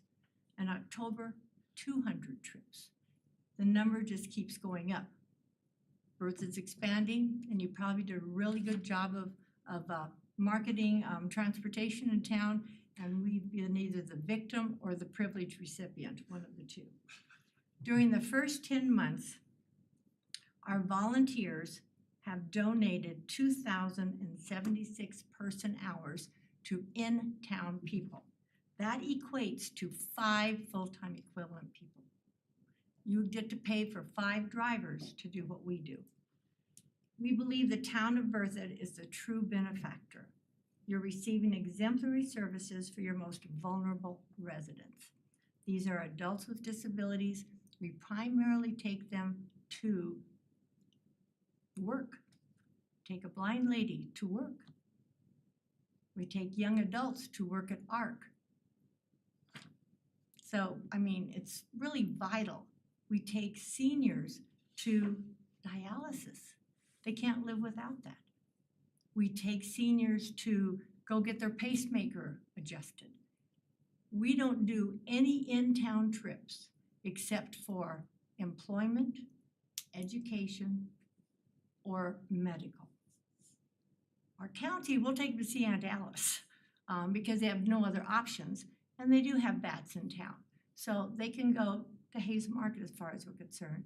You make one round trip to Loveland each morning. If they wanna go shopping, they can go then. But you also take people to work. We bring them in for the country. They catch bats, go to Loveland, but we pick them all up in the afternoon because you don't travel in the afternoon to Loveland. So we tend to take people where they need to be, when they need to be there. We're not a route, we're one-on-one. We also are more than willing in the future to work with you. I know there's some discussion of us taking over the human services part of RAFT. We're willing next year to start. I'm not sure you're ready, but we're willing and we're able. We have a I'd love to take up my phone and show you our phone app that our volunteer drivers look at and go, oh, I can take that ride. And then they confirm it. And then we know, we can look and say, has that ride been picked up? Yes. Has that ride ended? Yes. Well, sometimes I forget to do that, but, and you know, our system uses Google Maps. And so, you know, that's where we get our mileages. And we're feeling strong about what we're doing and what we can make the town of Berthoud be exemplary in the human services program. And I started to bring some notes to say, oh, I don't know what we'd do without you. And they just come in. We do, of course, have grants. We go for foundation grants, and that all helps. But we're trying to be sustainable. And sustainable means you kind of need a little basic source to make sure as you run for all the other and race and meet deadlines, and we're willing to do that. But we'd really like you to consider seriously our $75,000. I think that's a pretty inexpensive way to get 5 drivers. Thank you for the time. Do you have any questions? No, it's Thank you. very thank you. reasonable, and I think that, yeah, makes perfect sense to me. Well, thank you all for your attention. Thank you. Anybody else like to speak to the budget presentation? I thought Murray was gonna get up there for a second. Right. You made that move. Okay, all right, well, I guess that, yeah, we'll head off to elected official reports then. Trustee Ayers? So Port met a couple weeks ago. And some of the questions that the trustees had for them, specifically about connectivity to the rec center for the bike park. The committee was in full support of any future projects that would focus on connectivity and bike routes and getting people from the parking lot in the rec center to the bike park. They'd be supportive of. They've already had some issues with overflowing parking, which are being addressed, but the neighbors are concerned for speeding and for overflow and that sort of thing. So any way we could get people to the park without having to park at the park would be Yep. supported. There was also a discussion about a possible name for Richardson, and through unanimous suggestion, the Port Committee has officially suggested Mountain Vista Community Park for whatever weight that might hold in future discussions. And I was told to say again that it was a unanimous vote. On the bike park, there were a lot of really positive comments. One of the new members is actually a pseudo-professional cyclist, and he commented that it was very well designed and really fun even for adults. I think some of the focus of the parks seems to have been on younger children, but as an adult, he was very careful to say, this is a world-class facility and everyone is having fun. It's being really well utilized from all over the community and from all over the region. Have there been any accidents from drivers on 287? I don't think those get reported to us. Yeah, it's true. Have there been? Not that I'm aware of. I guess no one's jumping high enough. Yeah. There was a question about a trail closure at Heritage Ridge. There seems to be signs up that are suggesting that the pedestrian bike trail on the outside of Heritage Ridge, I think by First Street where it turns into the county road. The sign suggests that it's closed, but it doesn't seem to be closed. Yeah, we'll have to look at it, I'm not sure. Is this the railroad trail? Yeah. Yeah. Which the comments were that it's nice now, it's fixed, and you can actually ride your bike on it and walk without sinking into the dirt, but the signs still say that it's under construction, but. Interesting, okay. And then on the suggestion that Boy Scouts be contacted about bat houses, et cetera, I have the information. One of the members actually knows a guy, and so they gave me the contact information. I'll follow up with that if you guys Nice. don't care, and I'll get back to you at a future No, we report. Awesome.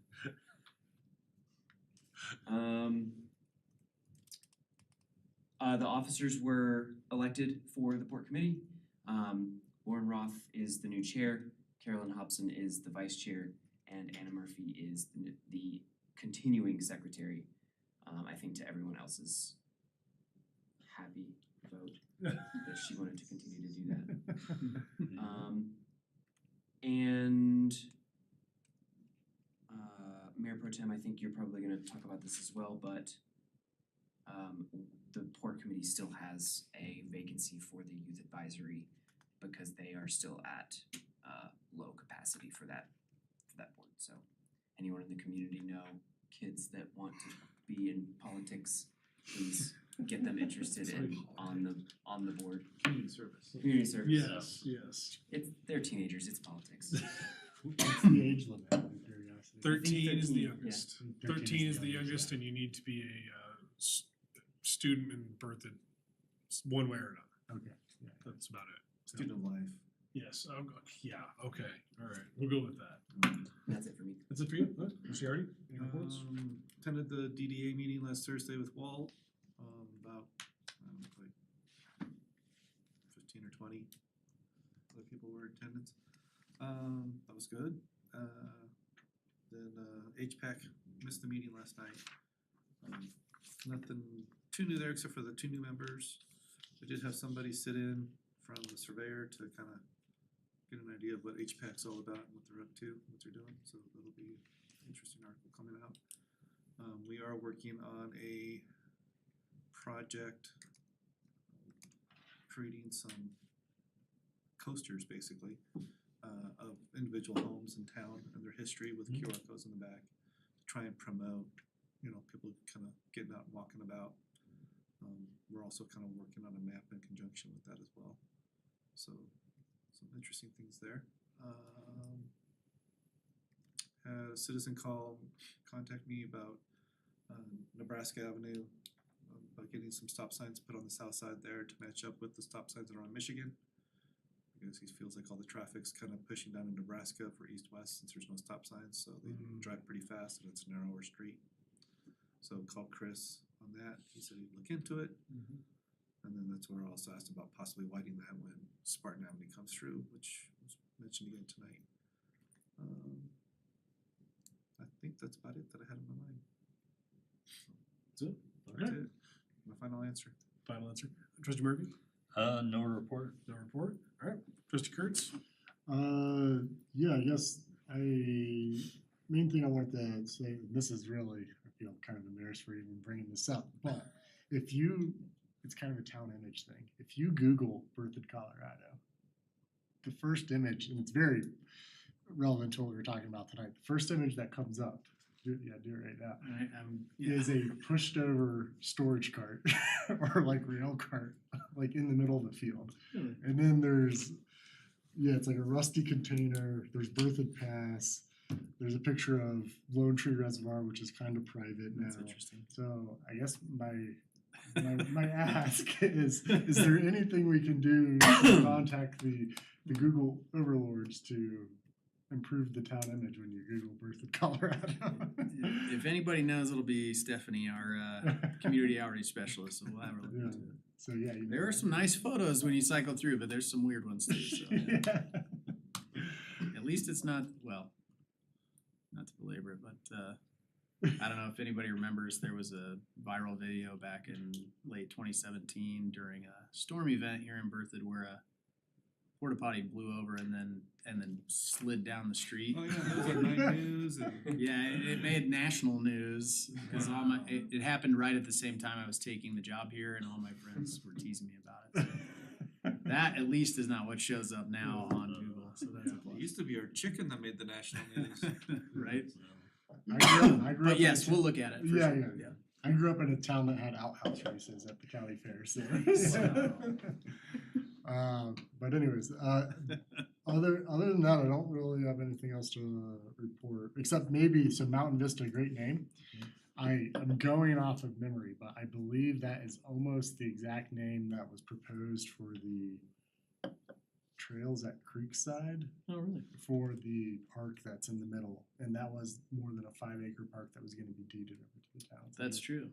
I don't recall that having a name, but we better make sure Yeah, that. well, it was just Well, on a concept. it's gonna be plan. deeded to the town anyway, so we we'll just can pick do a new whatever we name, want, yeah, that's right. Yeah. That's it. 1 and 2. Mount Vista 1, Mount Vista 2. North and south. right? Okay.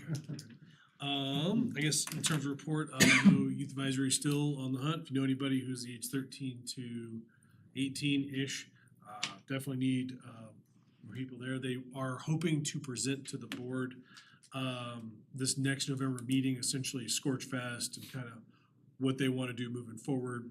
They didn't have enough manpower, so to speak, with the rest of the presentations the rest of the committees were able to do earlier this year. So we're hoping to get that on the agenda for our next meeting. Trustee Albrecht asked for me to bring up lighting up the trees on Main Street. So essentially Mountain Avenue, the trees on either side. Fort Collins kind of has their, all the lights up there. And I guess the question was, is this something that the town could do? And if so, is it something we could do possibly this year or some way we could get it in place? Something that Will's brought up in the past and Yeah.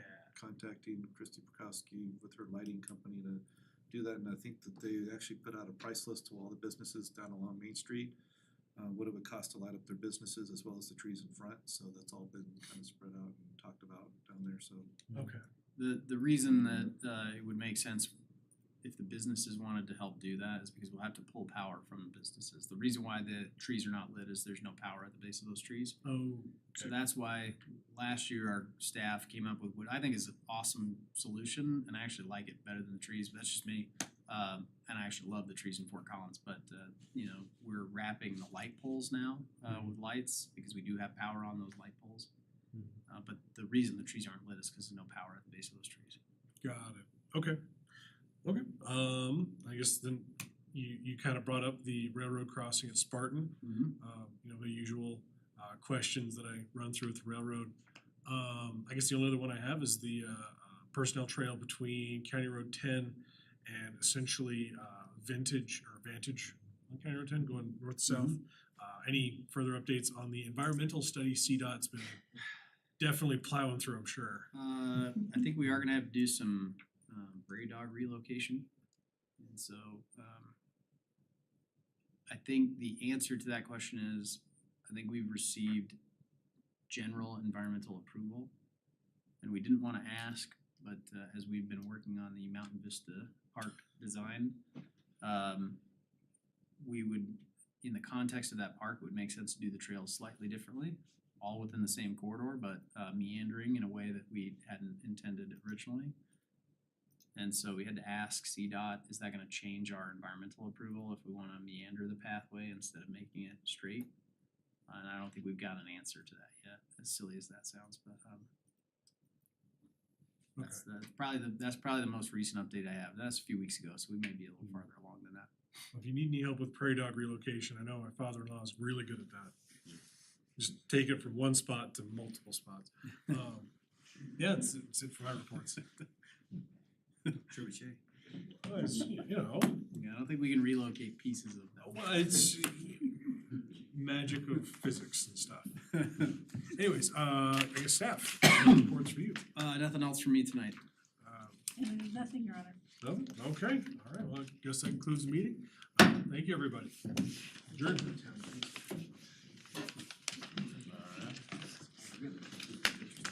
Snake like a tree and